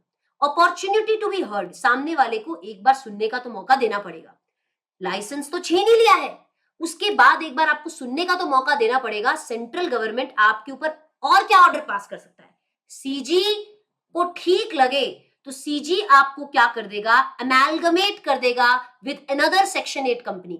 लाइसेंस तो तुम्हारा कैंसिल ही कर दिया, हो सकता है लाइसेंस कैंसिल करने के बाद सेंट्रल गवर्नमेंट तुम पे ऑर्डर पास कर दे और तुम्हें अमेलगमेट कर दे किसी दूसरे सेक्शन 8 कंपनी के साथ जिसका क्या हो? सिमिलर, आप जैसा ऑब्जेक्टिव हो। और अगर अमेलगमेट कर दिया तुम्हें किसी ऐसे सेक्शन 8 कंपनी के साथ जिसका आप जैसा ऑब्जेक्टिव है, तो ऐसे केस में फिर आपकी कंपनी के constitution, power, rights, privileges, liability, duties, ये कौन डिसाइड करेगा? ये डिसाइड करेगा कौन? सेंट्रल गवर्नमेंट ही। सेंट्रल गवर्नमेंट ने ऑर्डर पास किया अमेलगमेशन का, तो सेंट्रल गवर्नमेंट ही आपके कंपनी के rights, obligations, duties, constitution, powers वगैरह डिसाइड करेंगे। और क्या ऑर्डर पास कर सकता है? तुम्हें अमेलगमेट करने का ऑर्डर पास कर सकता है, या वाइंडिंग अप का भी ऑर्डर पास कर सकता है। किसका? और the company be wound up, winding up का भी ऑर्डर पास कर सकता है। सेंट्रल गवर्नमेंट बोल सकता है यार तुम चैरिटी के लायक नहीं हो रहे, तुम सेक्शन 8 चलाने के लायक नहीं हो, तुमको हम दूसरे से किसी सेक्शन 8 के साथ अमेलगमेट भी नहीं करेंगे, तुम बंद हो जाओ रे, बोरिया बिस्तर बांध के निकलो, वाइंड अप, खत्म, चलिए टाटा बाय बाय, खत्म, चलिए जयराम जी की निकली। तो वाइंडिंग अप का भी ऑर्डर पास हो सकता है। प्यारे प्यारे नाने नाने मुने मुने बच्चे समझ गए हैं? Okay. Requirement of minimum number of directors does not apply. अच्छा ये पढ़ लो, हर एक कंपनी, एक नॉर्मल कंपनी जब जनरल मीटिंग कॉल करती है ना, तो हर कंपनी को 21 दिन का नोटिस देना पड़ता है, क्लियर, 21 डेज का। बट सेक्शन 8 कंपनी 14 डेज का भी नोटिस देगी ना जनरल मीटिंग के लिए तो चलेगा। हम सारे आंसर इधर कैसे है वैसे ही लिख सकते हैं बेटा, अपने भी रिवाइज कर रहे हैं। अश्विनी में लिखवा नहीं रही बेटा, we are revising the concept, ठीक है। जनरल मीटिंग को आप कॉल कितने दिन में करें? 14 दिन का नोटिस देके कॉल कर सकते हो। हर कंपनी तो 21 दिन का नोटिस देना पड़ता है। सेक्शन 8 सेवा भाव की कंपनी अरे सेवा करती है ना, तो 21 दिन में नोटिस देके आप कॉल कर सकते हो। 14 दिन, सॉरी। चलिए सारे बच्चे समझे क्या? ओके। अब जाते जाते छोटी छोटी डेफिनेशन है उसको कंप्लीट कर लेंगे, मतलब जाते जाते मतलब मेरे जाते जाते नहीं, ये डेफिनेशंस अब खत्म हो रही हैं। Dormant company, madam dormant company मतलब क्या? बेसिक चीज है, डोरमेंट कंपनी मतलब ऐसी कंपनी जो इनएक्टिव कंपनी हो। इनएक्टिव वर्ड का मतलब क्या होता है?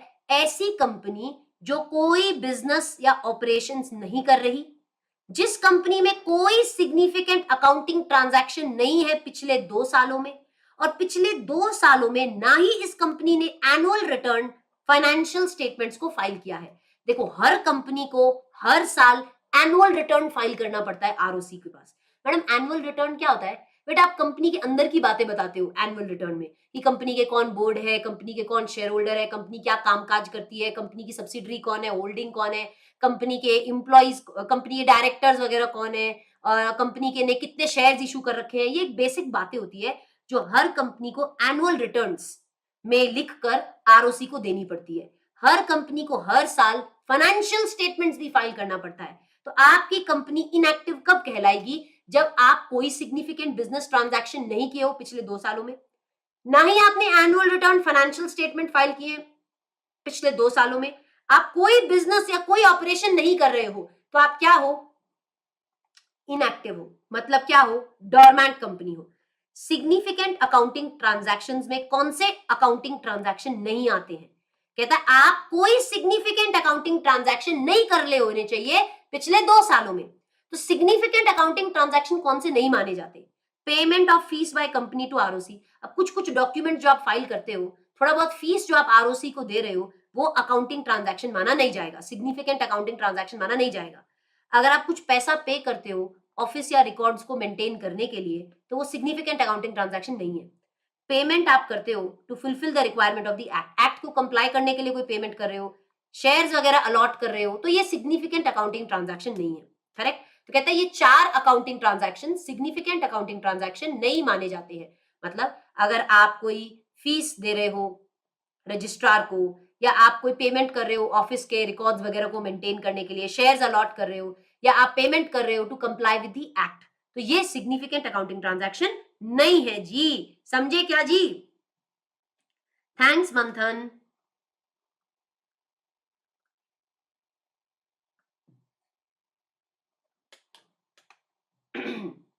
सारे बच्चे समझे क्या?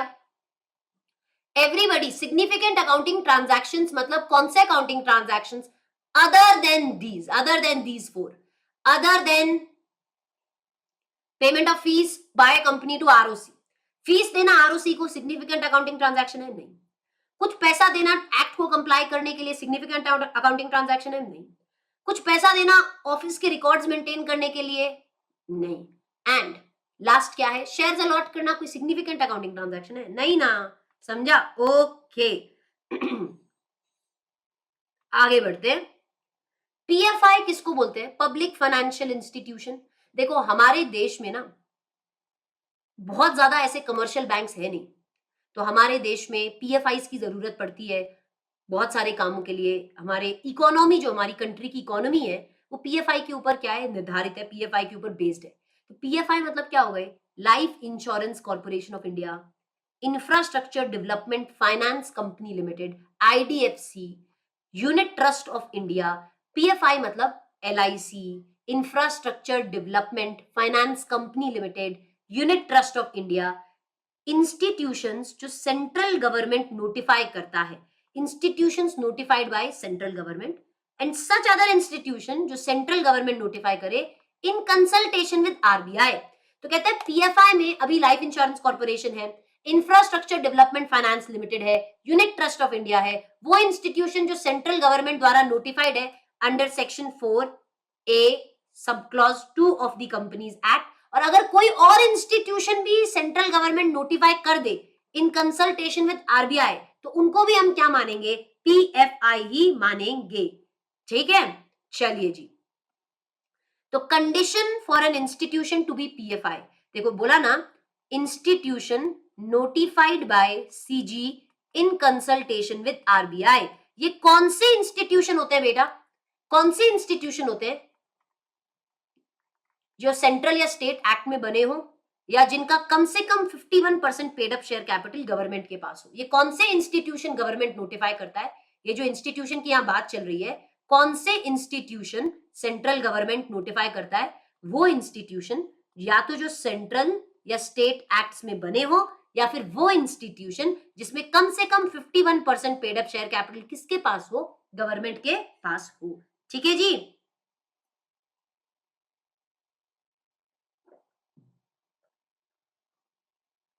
सारे बच्चे समझ में आ गया क्या? पीएफआईज आई होप आपको समझ में आ गया। आई होप आपने मेरे से पहले पढ़ा हुआ है। प्रमोटर की बात आती है, ये लोग कौन होते हैं? प्रमोटर्स। एवरीबडी, एवरीबडी, सारों का ध्यान स्क्रीन पे रहना चाहिए बच्चों। मैं यहाँ पे आपसे अभी चैट सेक्शन नहीं देख रही हूं, मैं आप लोगों को रिवाइज करवा रही हूं। तो मैं सब बच्चों को बोलूंगी बेटा क्लास में कॉन्सेप्ट्स पे ध्यान दो। अगर मैं आपसे चैटिंग में बात करने लगी तो कभी भी हम इतने स्पेसिफिक टाइम में इस पर्टिकुलर एक्ट को खत्म नहीं कर सकते। अगर मैं आपसे बात करूंगी तो मैं सबसे रिक्वेस्ट करूंगी कि आप लोग भी अपनी बुक्स पे कॉन्सेंट्रेट करो, एक दूसरे से बात मत करो, आप कॉन्सेप्ट्स पे ध्यान दो, तभी आपका बेटा फायदा होगा, है ना? नहीं तो ऐसी चीजों को कोई मतलब नहीं है, टाइम पास करने से कोई मतलब नहीं है। कॉन्सेप्ट्स पे ध्यान देंगे सभी बच्चे, तभी वो जो कॉन्सेप्ट है उसी के ऊपर हमें फोकस करना है। चलिए, प्रमोटर मतलब कौन होता है बेटा? कहते हैं प्रमोटर मतलब वो आदमी जिसका नाम एज अ प्रमोटर प्रोस्पेक्टस में लिखा हो, या जिसका नाम as a promoter annual return में लिखा हुआ हो। कहते हैं प्रमोटर मतलब वो आदमी जिसका नाम एज अ प्रमोटर कंपनी के प्रोस्पेक्टस में लिखा हो, या एनुअल रिटर्न में जिसका नाम एज अ प्रमोटर लिखा हो, वो कौन है? प्रमोटर है।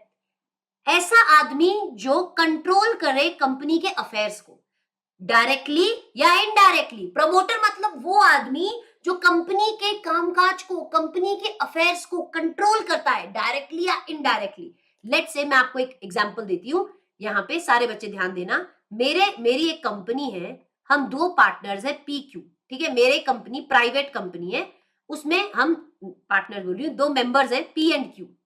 मेरी प्राइवेट कंपनी में दो मेंबर्स हैं P एंड Q, लेकिन P के जो फादर है वो हमें काफी डायरेक्शन देते हैं, जिनके डायरेक्शन पे हम काम करते हैं, ठीक है?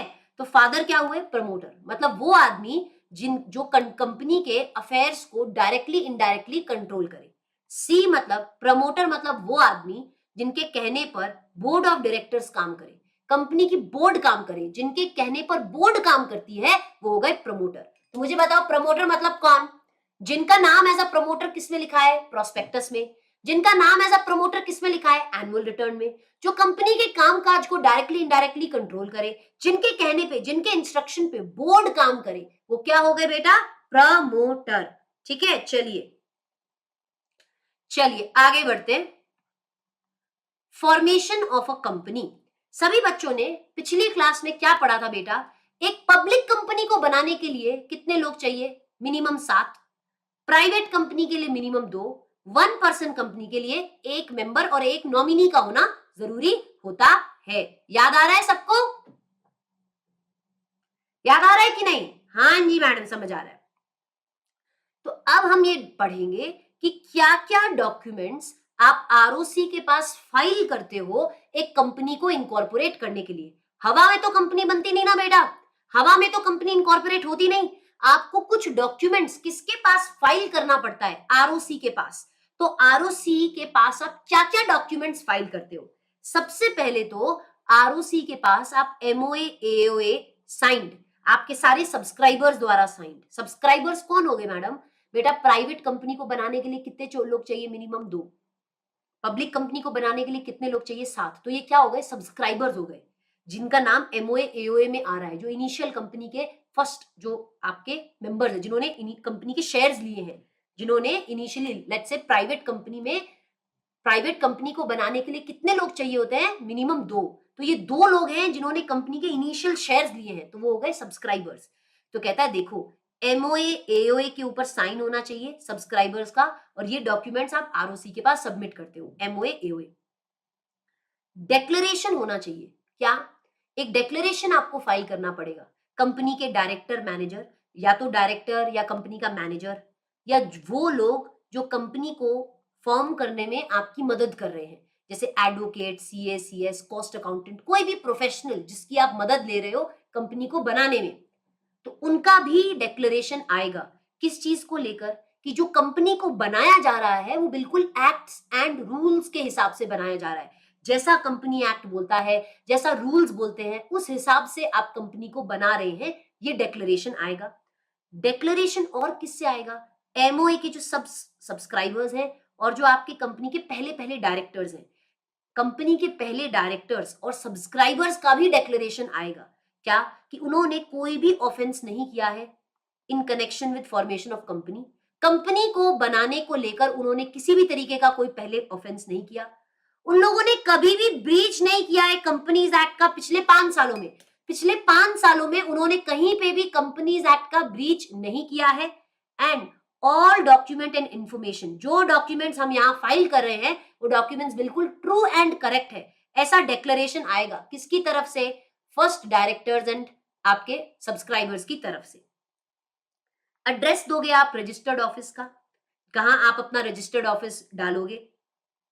फर्स्ट डायरेक्टर्स और एमओए के बारे में सारी डिटेल्स बताओगे। एमओए के सब्सक्राइबर्स, मतलब सब्सक्राइबर्स और फर्स्ट डायरेक्टर्स के बारे में आप पर्टिकुलर्स बताओगे, जैसे उनका नाम क्या है, उनका पता क्या है, उनका एड्रेस क्या है, डायरेक्टर है तो डायरेक्टर का आइडेंटिफिकेशन नंबर क्या है, उनका सिटीजनशिप कहाँ की है। तो ये सारी चीजें आप फर्स्ट डायरेक्टर्स और सब्सक्राइबर्स को लेकर आरओसी के पास बताओगे एंड फीस वगैरह पे करोगे। सिंपल। सारे बच्चे यहाँ पे आएंगे। मुझे बताओ, एक बार रिपीट कर लो।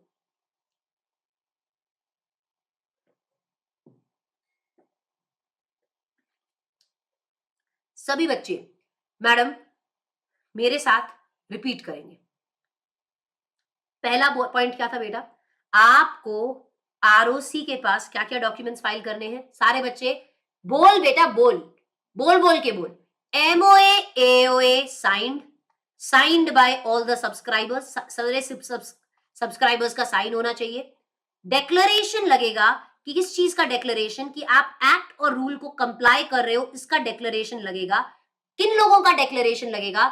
जो भी, जिनका नाम भी कंपनी के एओए में एज अ डायरेक्टर या मैनेजर लिखा है, उनका डिक्लेरेशन, या वो लोग जो कंपनी के फॉर्मेशन में क्या कर रहे हैं? हेल्प कर रहे हैं, कंपनी के फॉर्मेशन में एंगेज्ड है। Person engage in the formation of company, sorry. और किसका डिक्लेरेशन लगेगा?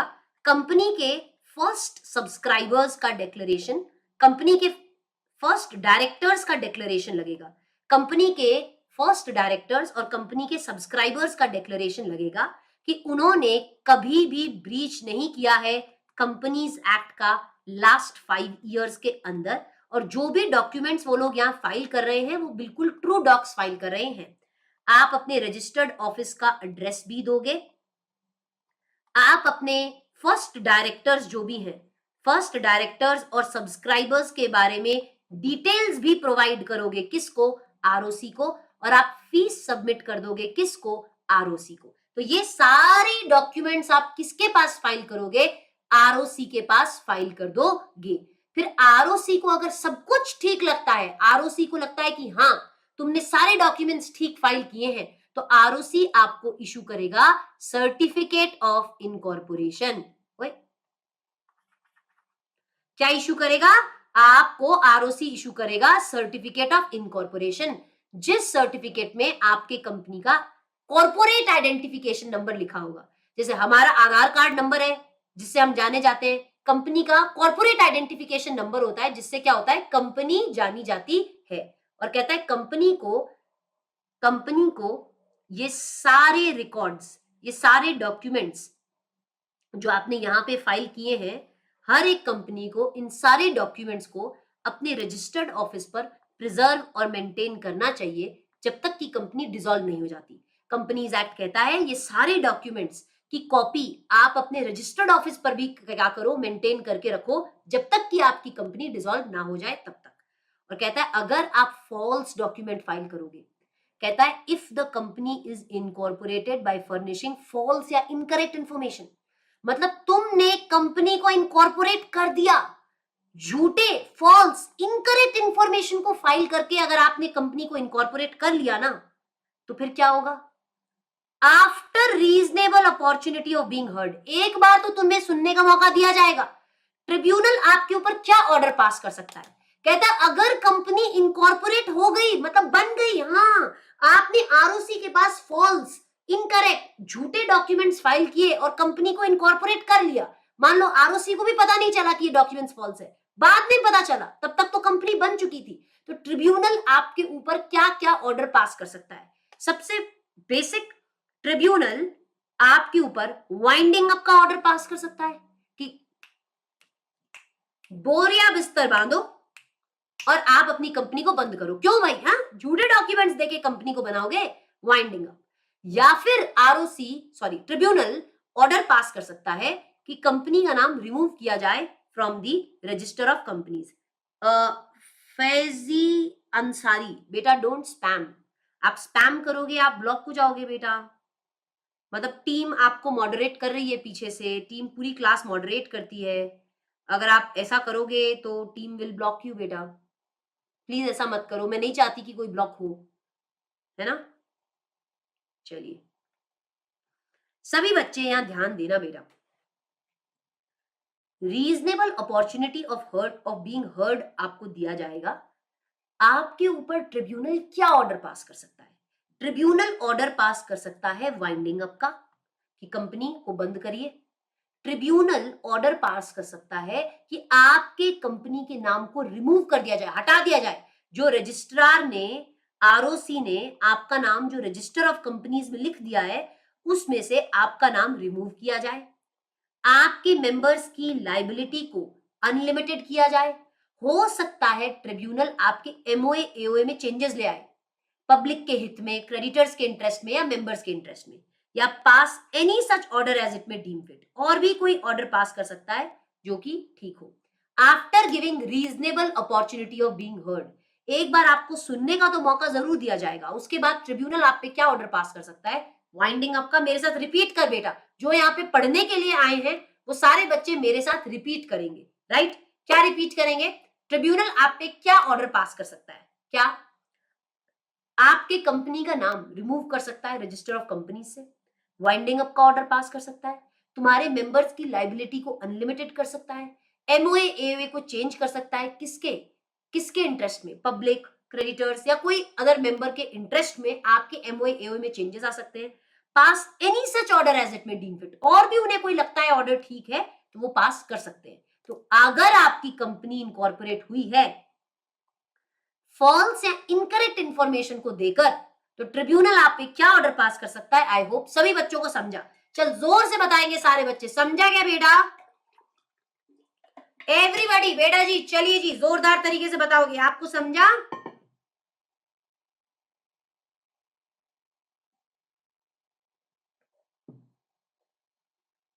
एवरीबॉडी आपको समझा? एवरीबॉडी अंडरस्टूड बेटा जी? परफेक्टो। बाकी के बच्चे सब जवाब देंगे? हाँ जी, वेरी वेरी वेरी गुड। चलिए जी, परफेक्टो बेटा, परफेक्टो, परफेक्ट, वेरी नाइस। चलो आगे बढ़ते हैं। Effect of registration, very very simple. Effect of registration section 9। Registration का क्या इफेक्ट होता है?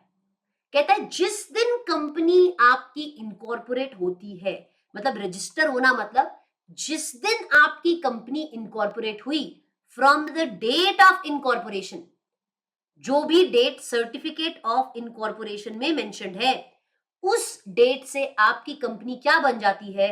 बॉडी कॉर्पोरेट बन जाती है। मतलब क्या?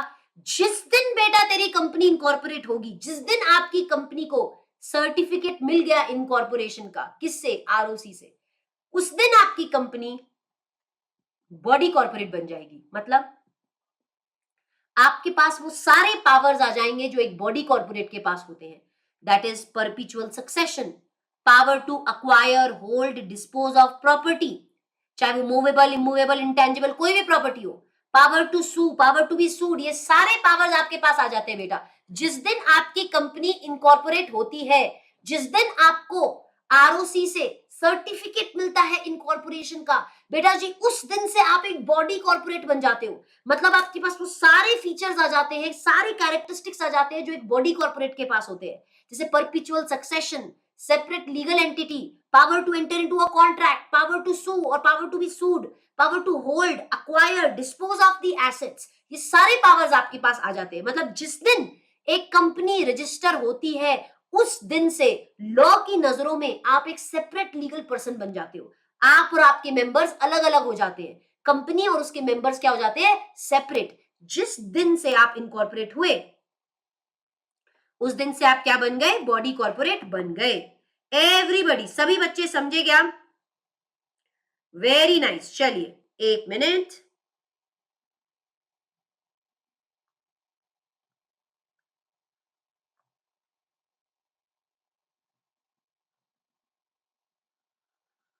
ओके आगे बढ़ते हैं।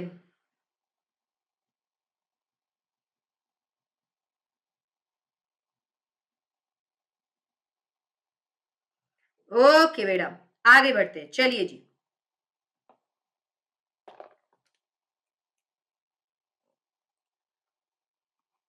मैम ये चैप्टर नहीं पढ़ा तो आपके मैराथन से हो जाएगा बेटा, डिपेंड्स कि आपको कितना समझ में आता है, क्योंकि ये तो रिविजन्स चल रहे हैं बेटा, हम रिवाइज कर रहे हैं, ये सारे कॉन्सेप्ट्स हम पहले पढ़ चुके हैं, अभी इनका वन शॉट मैराथन रिविजन हो रहा है, एग्जाम ओरिएंटेड रिविजन है बेटा ये, ठीक है?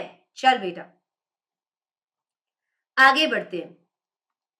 Two kinds of share capital, company में दो तरीके की शेयर कैपिटल होती है, एक होती है इक्विटी शेयर कैपिटल और एक होती है preference share capital. Equity share capital मतलब दो तरह की होती है इक्विटी शेयर कैपिटल भी, बट आपके सिलेबस में सिर्फ आपको यहाँ ध्यान देना है, इक्विटी शेयर्स मतलब वन शेयर वन वोट, आपके plain normal equity shares. Preference shares क्या होता है बेटा? प्रेफरेंस शेयर्स मतलब वो शेयर्स, वो इंस्ट्रूमेंट्स जिन पर आपको प्रेफरेंशियल राइट दिया जाता है, मतलब इक्विटी से पहले प्रेफरेंस शेयर होल्डर्स को राइट दिया जाता है, किस चीज का? टू पे डिविडेंड। मतलब कंपनी जब भी डिविडेंड डिक्लेयर करेगी तो सबसे पहले किसको देगी? प्रेफरेंस शेयर होल्डर्स को देगी, फिर किसको देगी? इक्विटी वालों को देगी। और जब कंपनी का वाइंडिंग अप भी हो रहा होगा, जब कंपनी का वाइंडिंग अप भी हो रहा होगा, तो सबसे पहले किसकी कैपिटल पे की जाएगी? प्रेफरेंशियल रीपेमेंट होगी प्रेफरेंस शेयर कैपिटल की। इक्विटी से पहले प्रेफरेंस शेयर कैपिटल को उनकी कैपिटल क्या की जाएगी? प्रीपे की जाएगी। तो सभी बच्चे मुझे बताएंगे, एवरीबडी आप लोग मुझे सारे बच्चे यहां पे बताएंगे क्या प्रेफरेंस शेयर कैपिटल मतलब क्या? शेयर कैपिटल, प्रेफरेंस शेयर्स मतलब कौन से शेयर्स? प्रेफरेंस शेयर्स मतलब वो शेयर्स जिनको प्रेफरेंस दिया जाता है, किस समय पे? डिविडेंड पेमेंट में, या फिर repayment of capital eight the time of winding up. जब कंपनी वाइंड अप होगी तो सबसे पहले किसको रीपे किया जाएगा? प्रेफरेंस शेयर होल्डर को पे किया जाएगा as compare to equity. Equity से पहले प्रेफरेंस शेयर होल्डर्स को प्रेफरेंस दी जाती है। चलिए ओके, आइए अब हम पढ़ेंगे बेटा जी memorandum of association of company. MOA क्या होता है? सारे बच्चे आपने अभी अभी पढ़ा, जब भी आप एक कंपनी को इनकॉर्पोरेट कर रहे होते हो तो एमओए एओए साइन किया हुआ आप आरओसी के पास क्या करते हो? सबमिट करते हो, फाइल करते हो। सबने पढ़ा है ना? तो एमओए क्या है बेटा? एक आपको एक जनरल बात बता रही हूं, जब भी कोई डॉक्यूमेंट, जैसे जब भी एमओए एओए आप किसके पास फाइल करोगे, जब आप एमओए एओए आरओसी के पास फाइल करोगे ना, तो एक तरीके से ये जो डॉक्यूमेंट्स है एमओए एओए, ये पब्लिक डॉक्यूमेंट्स है। मतलब कोई भी आदमी आरओसी को थोड़ी सी फीस पे करके इन डॉक्यूमेंट्स को इंस्पेक्ट कर सकता है, करेक्ट? तो एमओए एओए एक तरह से पब्लिक डॉक्यूमेंट्स है। कोई भी आदमी जो कंपनी के साथ कॉन्ट्रैक्ट में एंटर करेगा, उससे ये एक्सपेक्टेड है, उससे ये डीम्ड माना जाता है कि वो एमओए एओए को पढ़कर आया है। कहता है देखो, एमओए के अंदर लिखा होता है कंपनी का ऑब्जेक्टिव, कि किस पर्पस के लिए कंपनी को बनाया गया है, कंपनी किन एक्शंस को कर सकती है, ये होता है एमओए का ऑब्जेक्टिव। कहता है एमओए दैट इज मेमोरेंडम एक पब्लिक डॉक्यूमेंट है। एवरी पर्सन जो कंपनी के साथ कॉन्ट्रैक्ट में एंटर करेगा, उससे ये प्रिज्यूम किया जाता है कि आप इसको पढ़कर आए हो। आप एमओए एओए को, क्योंकि ये पब्लिक डॉक्यूमेंट्स है, तो आपको इनके बारे में नॉलेज है, आप इन डॉक्यूमेंट्स को पढ़कर आए हो, ऐसा डीम्ड माना जाएगा। आप पढ़कर आए हो या नहीं पढ़कर आए हो मतलब नहीं है, इट इज डीम्ड कि ये आप पढ़कर आए हो। Every person dealing with the company, जो भी आदमी कंपनी के साथ डील करता है, उससे ये प्रिज्यूम्ड माना जाता है कि आपको नॉलेज है, किसकी? एमओए एओए की नॉलेज है। चलिए ओके, सारे बच्चे समझा? राइट ओके, आगे एमओए के अंदर अलग अलग क्लॉजेस होते हैं जिनमें अलग अलग चीजों के बारे में लिखा हुआ होता है। तो एक एक करके पढ़ते हैं बेटा। एमओए का जो नाम क्लॉज होता है, उसमें कंपनी का नाम लिखा होता है। अगर आप एक प्राइवेट कंपनी हो तो नाम के पीछे प्राइवेट लिमिटेड लिखा होगा। अगर तुम एक पब्लिक कंपनी हो तो नाम के पीछे लिमिटेड लिखा होगा। सेक्शन 8 कंपनी के नाम के पीछे प्राइवेट लिमिटेड लिमिटेड दोनों ही नहीं होता, ये आप पढ़ चुके हो पहले भी, ठीक है? ऑब्जेक्ट क्लॉज मतलब क्या होता है बेटा? ऑब्जेक्ट क्लॉज, इसमें ऑब्जेक्ट लिखा होता है कि किस पर्पस के लिए आपने कंपनी को बनाया है। The purpose for which the company is formed, वो हो गया आपका ऑब्जेक्ट क्लॉज, राइट? अब मेरे को एक सारे बात बताएंगे एवरीबडी, आप लोग मुझे एक बात बताओगे, ऑब्जेक्ट क्लॉज में क्या लिखा होता है? ऑब्जेक्ट लिखा होता है जिस पर्पस के लिए आपने कंपनी को बनाया है, वो ऑब्जेक्ट लिखा हुआ होता है। अच्छा, अब इसी के साथ एक चीज और यहां पे करेंगे, doctrine of ultra wires. Any act done against और बियॉन्ड द एमओए, जो लेट से आपके एमओए में जो ऑब्जेक्ट क्लॉज लिखा हुआ है, आपके एमओए में जो ऑब्जेक्ट क्लॉज लिखा हुआ है, क्या सिर्फ आप वही काम कर सकते हो क्या? हाँ, उसके अलावा आप कोई काम नहीं कर सकते। अगर आपके ऑब्जेक्ट क्लॉज में कोई काम नहीं लिखा हुआ तो आप वो नहीं कर सकते। अगर आप एमओए के बियॉन्ड जाके कोई काम करते हो, ऐसा कोई काम करते हो जो एमओए के ऑब्जेक्ट क्लॉज में नहीं लिखा हुआ, any act done beyond the MOA, वो काम क्या माना जाता है? अल्ट्रा वायर्स माना जाता है। अल्ट्रा मतलब, अल्ट्रा वर्ड का मतलब क्या है?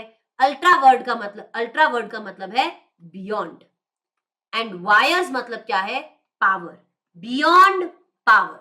तो basically doctrine of ultra vires कहता है, अगर कंपनी कोई ऐसा काम करे जो कंपनी के एमओए के बियॉन्ड है, जो कंपनी के एमओए में स्पेसिफाइड नहीं है, अगर आप कोई ऐसा काम करते हो तो वो काम क्या है बेटा?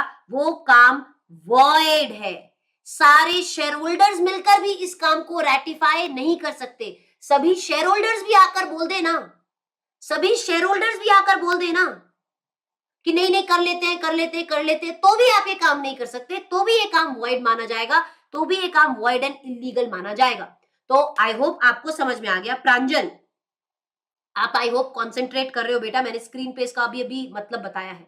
डॉक्ट्राइन ऑफ अल्ट्रा वायर्स कहता है बियॉन्ड पावर, कोई चीज जो आपके पावर में नहीं है, एनी एक्ट जो आप अपने एमओए के हिसाब से नहीं कर सकते, अगर आप वैसा काम करते हो तो एक्ट अगर आप बियॉन्ड एमओए जाके करते हो तो काम वॉइड माना जाता है। सारे शेयर होल्डर्स मिलकर भी इस काम को रैटिफाई नहीं कर सकते। ये काम जो आपके एमओए में नहीं लिखा, अगर आप ऐसा काम करोगे तो वो काम वॉइड एंड इलीगल माना जाएगा। ठीक है, ओके, चलिए, ऑल राइट, आगे बढ़ते हैं। This is doctrine of ultra wires. आगे इसके अंदर बेटा डॉक्ट्राइन ऑफ अल्ट्रा वायर्स आपने अभी पढ़ा, इसका एक फेमस केस लॉ है, इस डॉक्ट्राइन के ऊपर बेस्ड एक लीडिंग केस है। क्या? Ashbury Railway Carriage and Iron Company Limited versus Riche. ये एक लैंडमार्क केस है, किसके ऊपर? डॉक्ट्राइन ऑफ अल्ट्रा वायर्स के ऊपर, कि अगर आप कोई ऐसा काम करते हो जो आपके एमओए के हिसाब से नहीं है तो वो काम वॉइड है। लेट्स से अब इस केस लॉ में क्या हुआ, सारे बच्चे ध्यान से इस केस लॉ को सुनना बेटा। Ashbury Railway Carriage and Iron Company Limited versus Riche में क्या हुआ था, ध्यान रखना, इस केस लॉ के नाम को भी आपको याद रखना है। इसमें क्या हुआ, ये जो Ashbury Railway Carriage and Iron Company Limited है, ये जो कंपनी है एशबेरी, इस कंपनी का ऑब्जेक्टिव क्या था?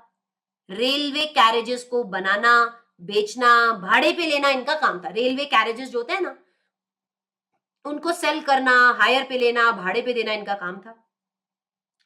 इनका बिजनेस था मैकेनिकल इंजीनियरिंग का भी था।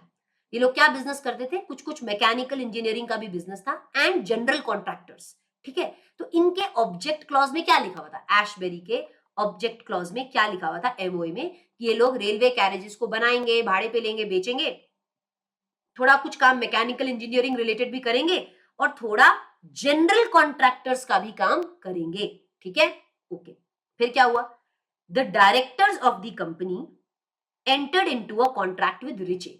अब एशबेरी किसके साथ कॉन्ट्रैक्ट में एंटर हुआ? एशबेरी रीचे के साथ में कॉन्ट्रैक्ट में एंटर हुआ। ये कॉन्ट्रैक्ट किस चीज का था? एशबेरी ने बोला कि ठीक है रीचे, हम तुम्हें फाइनेंस करेंगे, हम तुम्हें पैसा देंगे, तुम रेलवे लाइन, बेल्जियम जो कंट्री है, बेल्जियम में आप रेलवे लाइन लगाइए, हम आपको पैसा देंगे। तो एशबेरी रेलवे कैरेज ने रीचे के साथ क्या कॉन्ट्रैक्ट किया कि हम आपको फाइनेंस करेंगे, आप ये जो railway line, railway track draw कर रहे हो ना, रेलवे ट्रैक बना रहे हो ना, इससे इसका पैसा, इसकी फाइनेंसिंग हम तुमको देंगे। ठीक है, फिर उसके बाद क्या हुआ? Company however repudiated the contract as being ultra vires. फिर बाद में एशबेरी ने कॉन्ट्रैक्ट को कैंसिल कर दिया, ये बोल के कि ये काम अल्ट्रा वायर्स है। Repudiated, cancel the contract. Riche bought an action for damages for breach of contract. Riche ने क्या किया? एक्शन, डैमेजेस के लिए केस फाइल कर दिया, किसके अगेंस्ट? एशबेरी के अगेंस्ट। ये बोला कि अब देखना रिचे का कहना क्या था, ध्यान से सुनना बेटा। रिचे का कहना क्या था? रिचे का कहना यह था कि आपके एमओए में लिखा हुआ है, एशबेरी ने बोला हम ये कॉन्ट्रैक्ट नहीं कर सकते, हम ये कैंसिल कर रहे हैं क्योंकि हमारे एमओए के अंदर ऑब्जेक्ट में ये काम नहीं लिखा हुआ।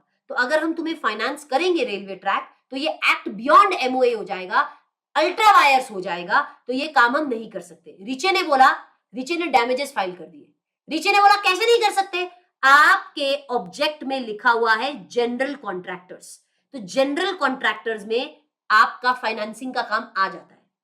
ये जो वर्ड आपने लिखा है ना जनरल कॉन्ट्रैक्टर्स, इसमें क्या इंक्लूड हो जाएगा? इसमें अगर आप फाइनेंस कर रहे हो, रेलवे ट्रैक बिछाने के लिए पैसा दे रहे हो, तो जनरल कॉन्ट्रैक्टर्स में ये इंक्लूड हो जाता है। लेकिन कोर्ट ने क्या बोला, ये जो एडजस्टम जेनरिस का कॉन्सेप्ट जो आप सीए इंटर में पढ़ेंगे, कोर्ट ने बोला जनरल कॉन्ट्रैक्टर्स एक जनरल वर्ड है और ये अपना वर्ड सामने वाले वर्ड से लेगा, सामने वाले स्पेसिफिक वर्ड से लेगा, दैट इज मैकेनिकल इंजीनियरिंग। तो जनरल कॉन्ट्रैक्टर्स किसके रिलेशन में है? मैकेनिकल इंजीनियरिंग के रिलेशन में है। तो कोर्ट ने क्या बोला, चाहे आपके सारे शेयर होल्डर्स सहमति ही क्यों ना दे दे, तो भी कोर्ट ने बोला ये कॉन्ट्रैक्ट नल वॉइड माना जाएगा। और जो आप ये बोल रहे हो ना जनरल कॉन्ट्रैक्टर्स में फाइनेंसिंग का काम आ जाता है, कोर्ट ने बोला जनरल कॉन्ट्रैक्टर्स अपना मतलब सामने वाले वर्ड से लेगा, दैट इज मैकेनिकल इंजीनियरिंग से लेगा। ठीक है, तो बेसिकली कोर्ट ने बोला कि ये ठीक ही किया कि कॉन्ट्रैक्ट कैंसिल कर दिया, बिकॉज अगर आप ये काम करते तो ये काम नल एंड वॉइड माना जाता। सारे बच्चे समझ गए क्या बेटा जी? एवरीबडी समझे क्या?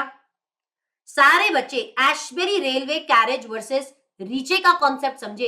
एशबेरी के एमओए में अगर कोई चीज नहीं लिखी हुई, एशबेरी के एमओए में ये काम नहीं लिखा हुआ था, फिर भी एशबेरी ने कॉन्ट्रैक्ट में एंटर किया पर बाद में कैंसिल कर दिया, क्योंकि एशबेरी को रियलाइज हो गया ये काम हमारे एमओए के हिसाब से नहीं है, अगर हम ये करेंगे तो ये नल एंड वॉइड माना जाएगा। सारे बच्चों को समझा क्या? Doctrine of ultra wires, ultra मतलब बियॉन्ड, वायर्स मतलब पावर, बियॉन्ड पावर। चाहे आपके सारे शेयर होल्डर्स आकर बोल देना कि कर लो कोई दिक्कत नहीं है, काम कर लो, क्या हुआ तो एमओए में नहीं लिखा तो कर लो, तो भी आप ये काम नहीं कर सकते। अगर सारे शेयर होल्डर्स आकर रेटिफाई भी कर देना, मेजॉरिटी शेयर होल्डर्स आके बोल भी देना कि कर लो, तो भी आप नहीं कर सकते। कहता है सिंपल यहाँ पे चीज ये है कि अगर कोई काम आपके एमओए के बियॉन्ड है, जो नहीं लिखा हुआ है, चाहे सारे शेयर होल्डर्स आकर सहमति क्यों ना दे दे, ये काम फिर भी वॉइड और इलीगल माना जाएगा। That is the doctrine of ultra wires. ठीक है जी? ओके जी। और क्या क्या होता है बेटा? आपके एमओए में रजिस्टर्ड ऑफिस क्लॉज होता है, जिसमें आप परमानेंट एड्रेस लिखते हो कंपनी का, कि आपकी कंपनी कहां बनेगी, स्टेट वगैरह का नाम लिखते हो, राइट? उसके बाद में एमओए के अंदर कैपिटल का क्लॉज होता है। एमओए के कैपिटल क्लॉज में आप लिखते हो कि आपकी कंपनी की ऑथराइज्ड शेयर कैपिटल कितनी है जिससे कंपनी रजिस्टर हुई है। फिर division into number of fixed amount and number of shares. Company में ये जो ऑथराइज शेयर कैपिटल है कंपनी की, ये कितने शेयर्स हैं और कितने नंबर ऑफ शेयर्स कितने अमाउंट के हैं, and which the subscribers to the memorandum agree to subscribe, कितने शेयर्स सब्सक्राइब कर लिए हैं सब्सक्राइबर्स ने। तो ये डिटेल्स आप कैपिटल क्लॉज में देते हो कि what is the authorised share capital of the company. Company की शेयर कैपिटल जो है, कितने नंबर ऑफ शेयर्स है और कितने अमाउंट के शेयर्स है, नंबर ऑफ शेयर्स जो कंपनी के सब्सक्राइबर्स ने सब्सक्राइब कर लिए हैं। तो ये डिटेल्स आप कैपिटल क्लॉज में देते हो। आपने अभी कभी भी किसी भी कंपनी की अगर बैलेंस शीट बनाई है तो आपको पता होगा ऑथराइज शेयर कैपिटल, फिर कितने शेयर्स किसके पास है, मतलब number of shares, amount of shares held by the subscribers, तो ये डिटेल्स होती है। ठीक है? ओके।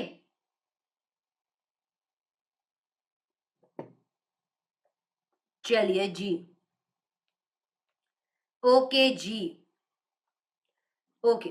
ये तो आप पढ़ ही चुके हो,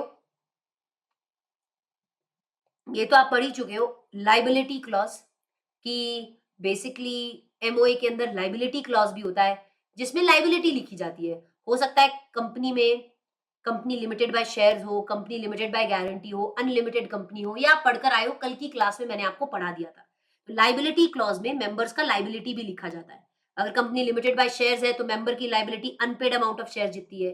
अगर कंपनी लिमिटेड बाय गारंटी है तो जितना अमाउंट तुमने गारंटी दिया था eight the time of incorporation. Unlimited company भी आपने पढ़ा था, मेंबर्स की लाइबिलिटी अराइज होती है only at the event of winding up, and unlimited liability होती है मेंबर्स की, मतलब जितनी कंपनी की डेट लाइबिलिटी उतनी ही मेंबर की। सारे बच्चे याद आ रहे हैं बेटा? ये हमने कल की क्लास में बढ़िया से पढ़ा था। तो आपने यहाँ पे मेरे साथ क्या पढ़ा, आपने यहाँ पे ये सारे क्लॉजेस पढ़ लिए। नाम क्लॉज में नाम लिखा जाता है, ऑब्जेक्ट क्लॉज में ऑब्जेक्ट लिखा जाता है, लाइबिलिटी में मेंबर्स की क्या लाइबिलिटी है वो लिखा जाता है, कैपिटल क्लॉज में कंपनी का ऑथराइज शेयर कैपिटल, कंपनी में कितने नंबर ऑफ शेयर्स है, कितने अमाउंट ऑफ शेयर्स है, number of shares that are held by the subscribers, यहाँ पे रजिस्टर्ड ऑफिस का एड्रेस वगैरह आप देते हो। तो ये एमओए के आपके अलग अलग क्लॉजेस हो गए। और डॉक्ट्राइन ऑफ अल्ट्रा वायर्स बेटा मुझे बता दे, इसमें कौन सा केस लॉ का तुम रेफरेंस दोगे? Ashbury Railway Carriage Company Limited versus Riche, Ashbury Railway Carriage versus Riche. ठीक है, okay. Rishabh Kumar ma'am, company having share capital, not having share capital, yes. हो सकता है कोई कंपनी लिमिटेड बाय शेयर्स हो सकता है किसी कंपनी में शेयर्स ना हो, company does not have share capital, company is limited by guarantee, है ना Rishabh? Company can be limited by guarantee, company can be limited by shares, हो सकता है कंपनी में शेयर्स ना हो, company is limited by guarantee, जहां पे मेंबर्स ने गारंटी दी है कंपनी बनने के समय कि जब कंपनी बंद होगी तो वो कितना पैसा पे करेंगे, that is company limited by guarantee. ठीक है, चलिए आएंगे हमारे कॉर्पोरेट वेल के कॉन्सेप्ट के ऊपर। सभी बच्चे तैयार हैं? पढ़े इसे? सभी बच्चे रेडी है क्या? सभी बच्चे रेडी है क्या कॉर्पोरेट वेल के लिए? कॉर्पोरेट वेल का कॉन्सेप्ट क्या है? वेल मतलब क्या होता है? पर्दा, पर्दे में रहने दो। वेल, पर्दा कहता है कंपनी और मेंबर्स। कॉर्पोरेट वेल का कॉन्सेप्ट कहता है कंपनी और मेंबर्स के बीच में पर्दा है, मतलब कंपनी अलग है और मेंबर्स अलग है। आपने पढ़ा है ये concept? Separate legal entity, company अलग मानी जाती है और मेंबर्स अलग माने जाते हैं, correct? Company is separate from its members. Corporate veil कहता है पर्दा है। ये एक लीगल कॉन्सेप्ट है जो कहता है company is identified separately from the members. Company अलग और मेंबर्स अलग माने जाते हैं। कॉर्पोरेट वेल का कॉन्सेप्ट कहता है members of the company are not liable for the liabilities of company. Members company के लाइबिलिटीज के लिए लायबल नहीं है। जो कंपनी के लाइबिलिटीज है वो कंपनी के हैं, मेंबर्स का कोई लेना देना नहीं है कंपनी के लाइबिलिटीज से। तो अगर कंपनी किसी तरह का कोई डेट इंटर करती है, अगर कंपनी किसी भी लॉ को कॉन्ट्रवीन करती है, तो members are not liable for those errors. Members liable नहीं है। तो कॉर्पोरेट वेल का कॉन्सेप्ट क्या कहता है? Company is identified separately from the members. Company separate है, मेंबर्स सेपरेट है। कॉर्पोरेट वेल कहता है members are not liable for the liabilities of the company. Company ने जो डेट्स इनकर किए, कंपनी ने जो कॉन्ट्रवेंशंस किए, उसके लिए मेंबर्स लायबल नहीं है। कंपनी के लायबिलिटीज कंपनी के हैं, उसके लिए मेंबर्स लायबल नहीं है। तो कॉर्पोरेट वेल का कॉन्सेप्ट शेयर होल्डर्स को बचाता है कि कंपनी कोई कांड करे तो तुम नहीं फंसोगे। तो बेसिकली कंपनी अलग है, मेंबर्स अलग है। कंपनी के कांड से, कंपनी के एक्ट से मेंबर्स फंसेंगे नहीं, मेंबर्स प्रोटेक्टेड है। सारे बच्चे समझा? तो आपके ये 4 पॉइंट्स आप हमेशा लिख कर आओगे अगर कॉर्पोरेट वेल पे कॉन्सेप्ट पे क्वेश्चन आता है तो। सिंपल सा चीज है, company is identified separately from the members.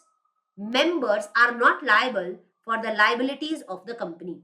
Member company को डेट करे, कंपनी को लाइबिलिटीज इन करे, इसके लिए मेंबर्स लायबल नहीं है। Share holders are protected from the liabilities of the company, from the acts of the company. चलिए, इसका एक फेमस केस लॉ क्या है? Salmon versus salmon and company limited. Salmon versus salmon, right? आप सबको पता है क्या? मुझे ये केस लॉ आप सभी को समझाने की जरूरत है क्या? सारे बच्चे मुझे बताएंगे, क्या आप सभी को इस केस लॉ के बारे में पता है बेटा? सैलमन वर्सेस, मैं बहुत बार इसको पढ़ा चुकी हूँ, बहुत बार समझा भी चुकी हूँ। आई होप सभी बच्चों को पता है सैलमन वर्सेस सैलमन।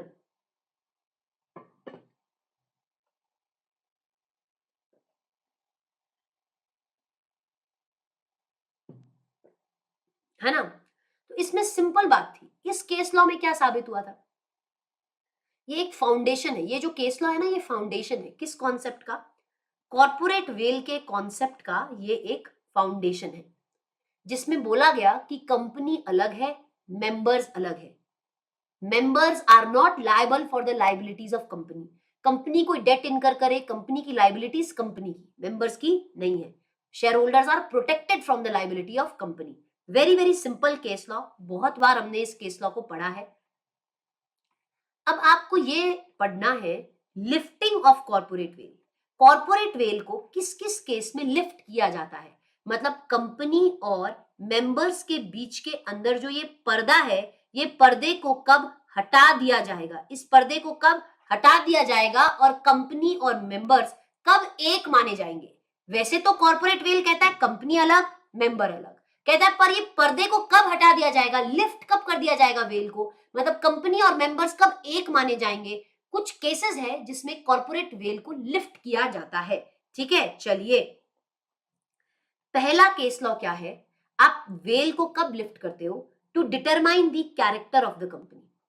कंपनी का कैरेक्टर देखने के लिए, कंपनी का कैरेक्टर देखने के लिए आप वेल लिफ्ट करते हो, ये देखने के लिए कि वेदर को एनिमी और फ्रेंड, मतलब कंपनी आपकी एनिमी है या कंपनी आपकी फ्रेंड है, इसको देखने के लिए वेल लिफ्ट किया जाता है, कंपनी के कैरेक्टर को देखने के लिए। क्यों? मुझे बताओ, क्या कंपनी एक नेचुरल पर्सन है क्या? नहीं। कंपनी के पास में दिमाग है क्या? नहीं। कंपनी कोई डिसीजन ले सकती है कंसाइज? कोई कंपनी के कोई फीलिंग्स है क्या? नहीं। तो कंपनी आपकी दोस्त या दुश्मन नहीं हो सकती। कंपनी को चलाने वाले लोग अगर आपके एनिमी कंपनी, अगर कंपनी को चलाने वाले लोग एनिमी कंट्री के हैं, तो फिर कंपनी भी आपकी एनिमी होगी। कहता है कंपनी किसी की दोस्त किसी की दुश्मन नहीं है, क्योंकि कंपनी तो आर्टिफिशियल पर्सन है। पर कंपनी को चलाने वाले लोग अगर people are from enemy country, तो कंपनी भी क्या मानी जाती है? एनिमी कंपनी ही मानी जाती है। ठीक है, तो ये क्या कह रहा है? ये देखने के लिए कि कंपनी का क्या कैरेक्टर है, ये देखने के लिए कि कंपनी एनिमी कंपनी है या नहीं है, इसके लिए आप कॉर्पोरेट वेल को लिफ्ट करते हो to determine the character of the company, company के कैरेक्टर को डिटरमाइन करने के लिए। इसका लीडिंग केस लॉ क्या है? Daimler versus Continental Tyre and Rubber Company. World war के समय का केस लॉ है बेटा ये। डैमलर कंपनी लिमिटेड, इंग्लैंड और जर्मनी का जब वर्ल्ड वॉर का केस लॉ है, right? Daimler Company Limited versus Continental Tyre and Rubber Company. ठीक है, यस, वर्ल्ड वॉर के टाइम का है। हाँ जी, आगे बढ़ते हैं। टू प्रोटेक्ट रेवेन्यू या टैक्सेस, अगर आपने कंपनी को बनाया है टैक्स की चोरी करने के लिए, तो फिर आप और आपकी कंपनी सेपरेट एंटिटी माने नहीं जाओगे, कंपनी और मेंबर्स एक माने जाएंगे। अगर मेंबर ने कंपनी को बनाया ही टैक्स चोरी के लिए है, डिनशॉ मैनेजी पैटेट, इस केस लॉ में क्या हुआ था बेटा? Company was not a genuine company, मतलब एक जो असेसी था, मतलब आदमी, उसको बहुत ह्यूज इनकम आ रही थी। कहां से? डिविडेंड और इंटरेस्ट का बहुत पैसा आ रहा था, जिसकी वजह से उसे बहुत टैक्स पे करने पड़ रहे थे। तो उसने क्या किया? कुछ कंपनीज को खोला और सारे शेयर से जो इनकम आ रही थी वो इस कदर कंपनीज में डिवाइड की ताकि टैक्स ना पे करना पड़े, और कंपनी से वो लोन के रूप में वापस ले लेता था सारे पैसे। तो मुझे एक बात बताओ, कोर्ट ने क्या बोला? ये जो कंपनीज इसने बनाई है, इस एसएससी ने बनाई है, ये कंपनीज धोखा है, शैम है, और corporate veil was lifted, corporate veil को लिफ्ट कर दिया गया और बोला गया कि तुम और तुम्हारे मेंबर्स अलग अलग नहीं है, कंपनी और मेंबर्स अलग अलग नहीं है, ये कॉर्पोरेट वेल को लिफ्ट किया जाए, क्योंकि मेंबर ने कंपनी को टैक्स चोरी के लिए बनाया है और कंपनी और मेंबर एक माने जाएंगे। सारे बच्चे समझा? डिनशॉ मैनेजी पैटेट। अच्छा मेरे को कैसे बताओ, याद कैसे रहेगा ये केस लॉ? टैक्स डिपार्टमेंट ने तुम्हें बुलाया बट तुम नहीं गए, you did not show with money. Tax department ने तुम्हें पैसे के साथ बुलाया, मनी के साथ बुलाया, बट तुम you didn't show with money, तो डिडंट शो मैनेजी पैटेट। मैडम बहुत गंदा, बहुत ही खराब मेमोरी टेक्निक था। ठीक है बेटा, तेरे याद करने के लिए ठीक था। डिडंट शो मैनेजी पैटेट। तो बेसिकली यहां असेसी ने इन कंपनीज क्यों बनाई थी? To evade taxes, right? Okay, आगे, टू अवॉइड लीगल ऑब्लिगेशंस। मेरे को एक बात बताओ, तुमने कंपनी बनाई ही क्यों? ताकि तुम कोई लीगल ऑब्लिगेशंस को अवॉइड कर सको। अब यहाँ पे वर्कमैन ऑफ, कंपनी का नाम है associated rubber industry limited versus associated rubber industry limited. इसमें क्या हुआ? जो इस कंपनी में कर्मचारी लोग थे, वर्कमैन थे, उन्होंने केस फाइल किया इस पर्टिकुलर कंपनी में। तो वर्कमैन, जो काम करने वाले लोग थे एसोसिएटेड रबर इंडस्ट्री के, उन्होंने ही केस फाइल कर दिया रबर इंडस्ट्री पे। अब इस कंपनी को क्या मिलता था? ये एसोसिएटेड रबर इंडस्ट्री थी ना, इसको बहुत ज्यादा इंटरेस्ट वगैरह के रूप में पैसा आ रहा था, बहुत ज्यादा इनकम आ रहा था। तो अगर बहुत ज्यादा इनकम आ रही थी पीएनएल में इंटरेस्ट वगैरह से, तो बहुत ज्यादा बोनस पे करना पड़ रहा था। देखो, ये जो एसोसिएटेड रबर इंडस्ट्री है ना, इस एसोसिएटेड रबर इंडस्ट्री को बहुत ज्यादा इनकम आ रही थी पीएनएल में, जिसकी वजह से इन्हें ज्यादा बोनस पे करना पड़ रहा था। तो इन्होंने क्या किया? एक सब्सिडरी बना के सारी इनकम सब्सिडरी में शिफ्ट कर दी ताकि बोनस कम पे करना पड़े। तो कहता है अगर आपके कंपनी का सोल पर्पस ये है क्या, कि आप कोई लीगल ऑब्लिगेशन को अवॉइड कर सको, जैसे reduce the amount to be paid by the way of bonus, ताकि आप बोनस कम पे करो। आपने अपनी सब्सिडरी कंपनी को क्यों बनाया?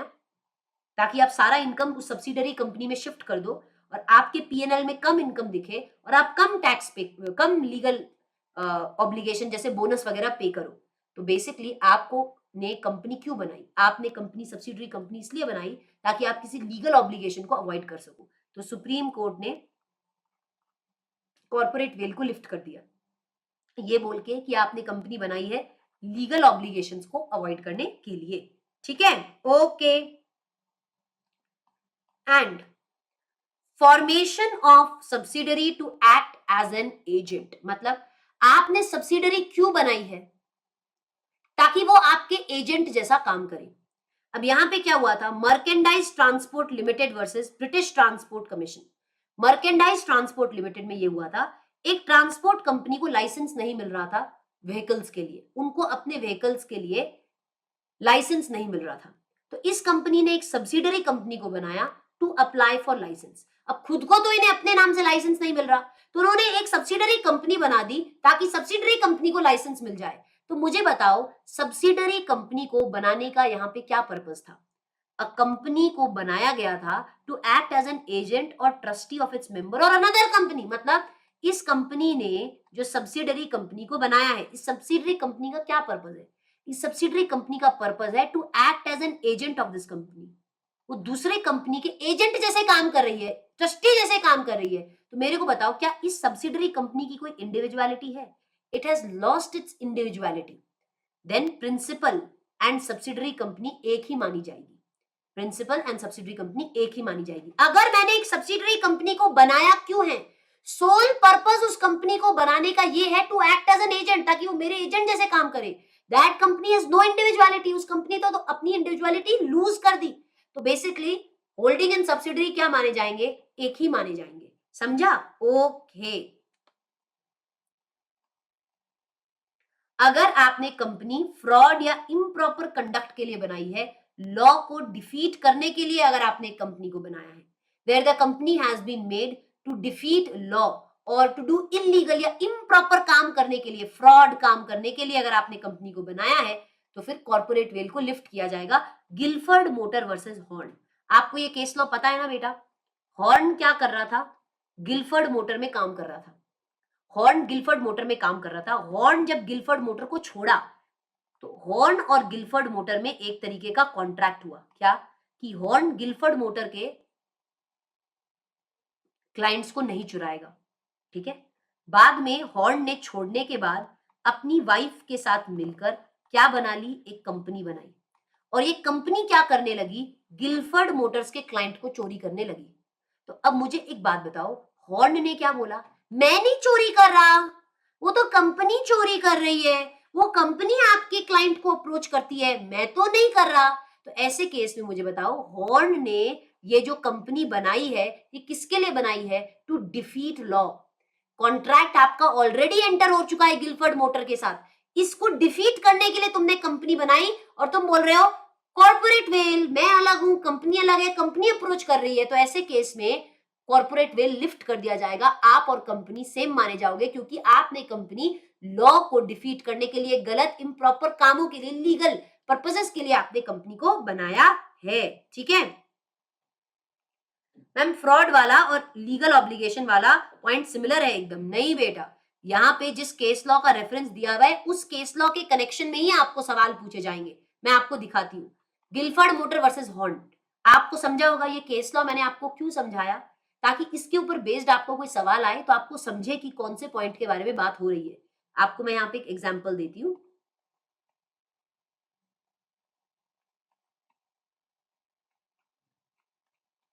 एक मिनट रुकिएगा।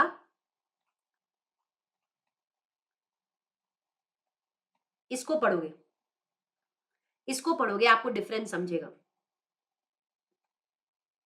Everybody read this.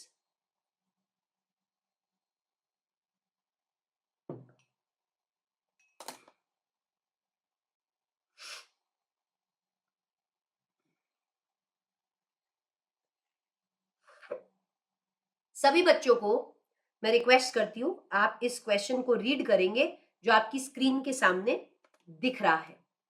ये केस लॉ को मैंने क्यों समझाया आपको? ताकि आपको समझे Gilford Motors company versus horn. An employee था मिस्टर करण।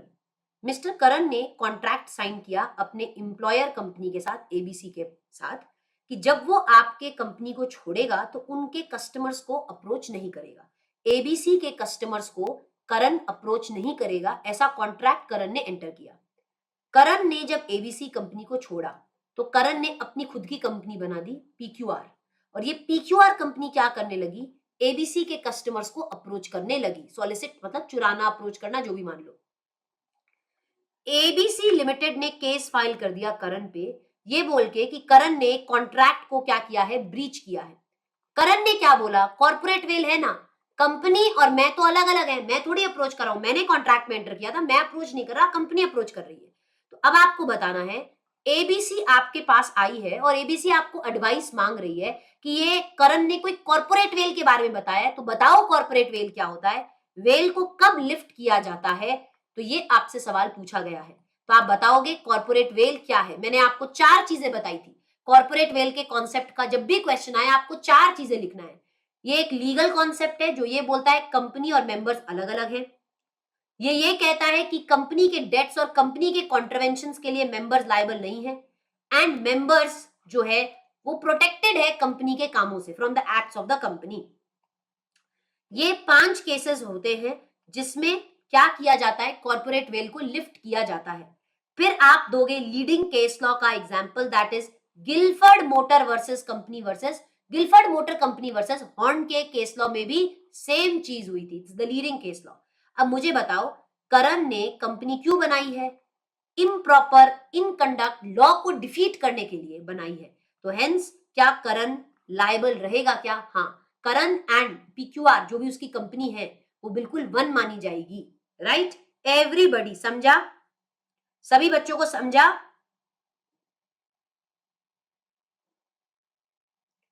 एवरीबडी समझा। तो ये हो गया आपका Gilford motor company versus horn का केस लॉ, इसीलिए मैंने आपको ये केस लॉ समझाया था। चलिए जी,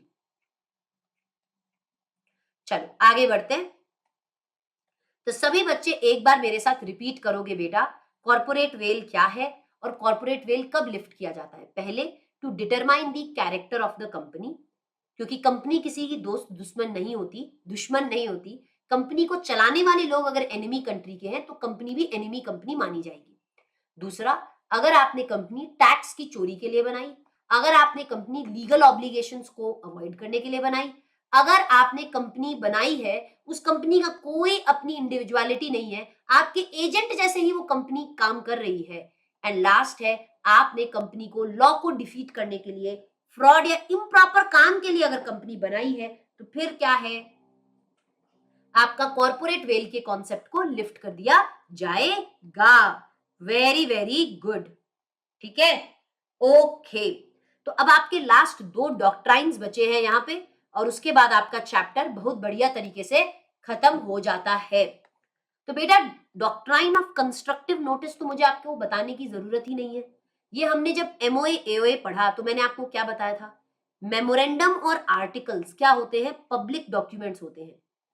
कोई भी पर्सन इन डॉक्यूमेंट्स को इंस्पेक्ट कर सकता है एक नॉर्मल फीस पे करके। एमओए एओए पब्लिक डॉक्यूमेंट्स है, any person can inspect these documents bye paying nominal fees. तो ये ड्यूटी है हर उस आदमी की जो कंपनी के साथ डील कर रहा है कि वो क्या करे, वो पहले इन डॉक्यूमेंट्स को रीड करके आए। चाहे आप रीड करो या ना करो, आपसे प्रिज्यूम किया जाएगा कि आप इन डॉक्यूमेंट्स को रीड करके आए हो। That is the doctrine of constructive notice. Doctrine of constructive notice कहता है आप एमओए को एओए को रीड करके आए, नहीं करके आए, इट इज डीम्ड, माना जाएगा कि आप रीड करके आए हो, माना जाएगा that you have the knowledge of the MOA AOA, ऐसा माना जाएगा।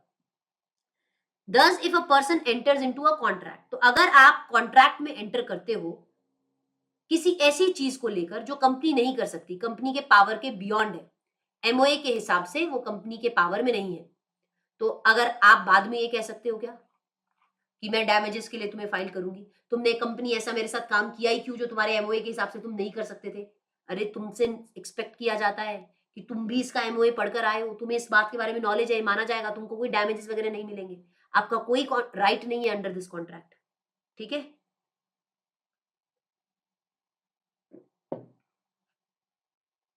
ओके, चलिए,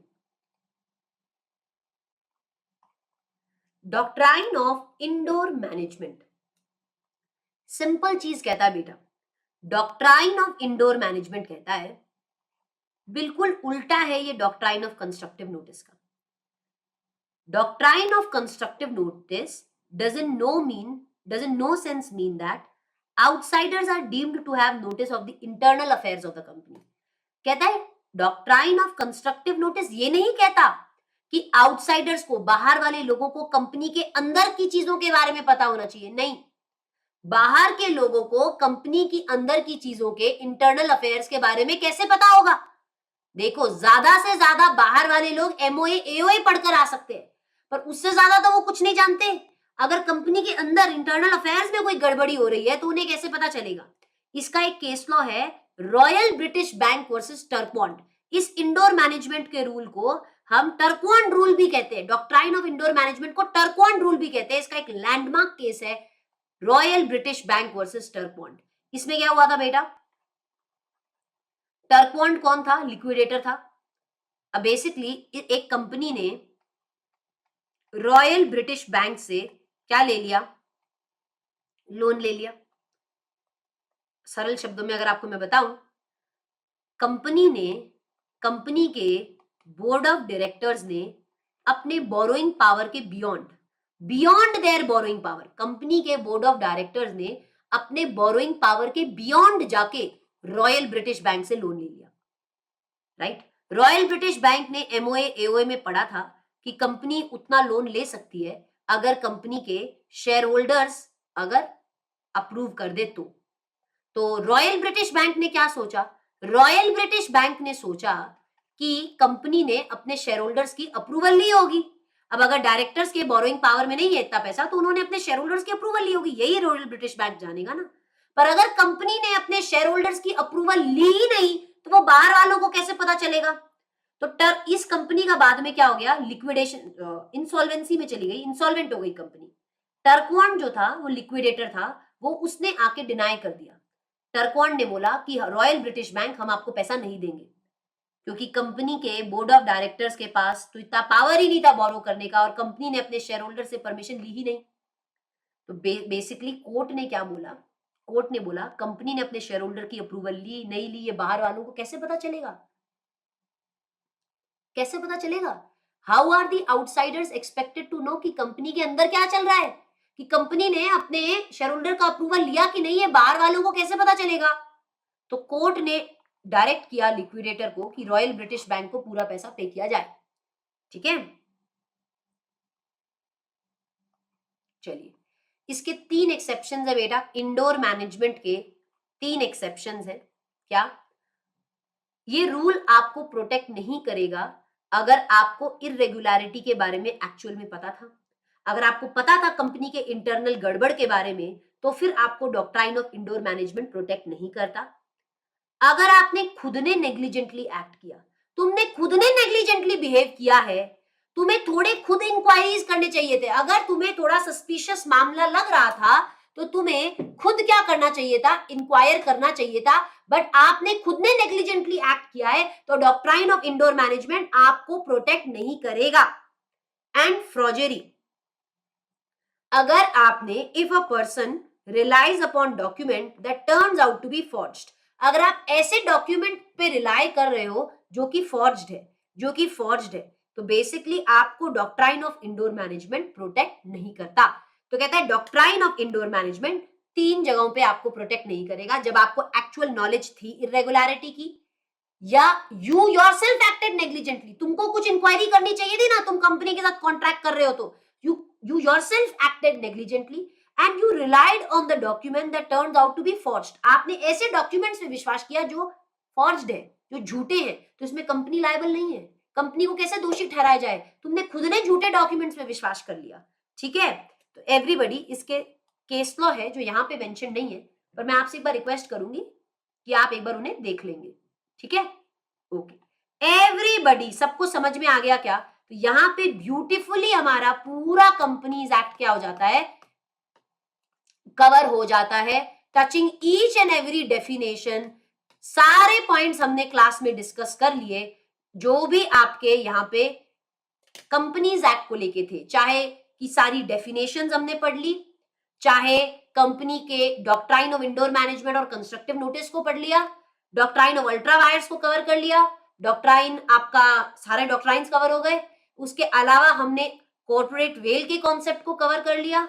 उसके बाद हमने कंपनी को कैसे इनकॉर्पोरेट किया जाता है, 1% company, section 8 company, all the concepts are cover.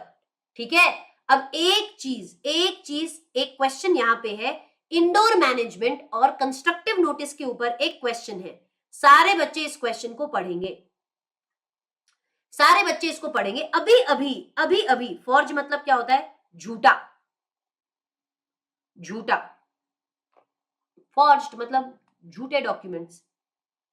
सारे बच्चे, AOA of XYZ private limited क्या कहता है, एओए, इस कंपनी के एओए में लिखा है कि बोर्ड ऑफ डायरेक्टर्स लोन ले सकते हैं अप टू 50 लाख।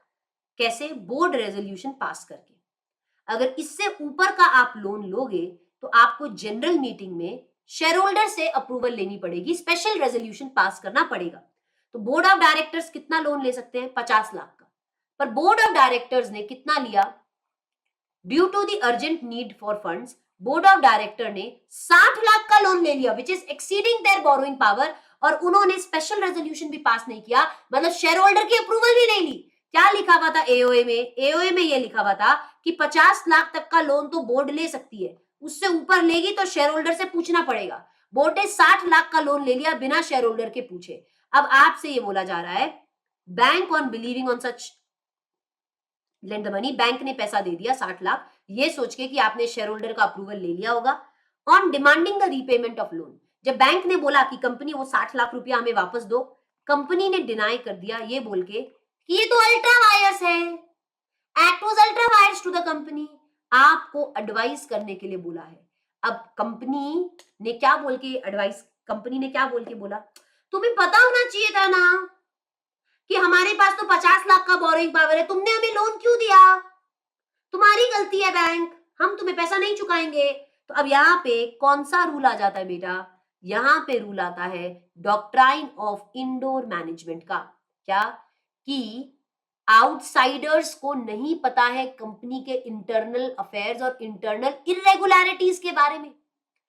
आउटसाइडर ज्यादा से ज्यादा एमओए एओए पढ़कर आ सकता है कंपनी का, उससे ज्यादा आउटसाइडर को नॉलेज नहीं है। Outsiders are not expected to know about the internal affairs and internal regulatories. And यहाँ पे केस लॉ है Royal British Bank versus Turquand. अब आप यहाँ पे फैक्ट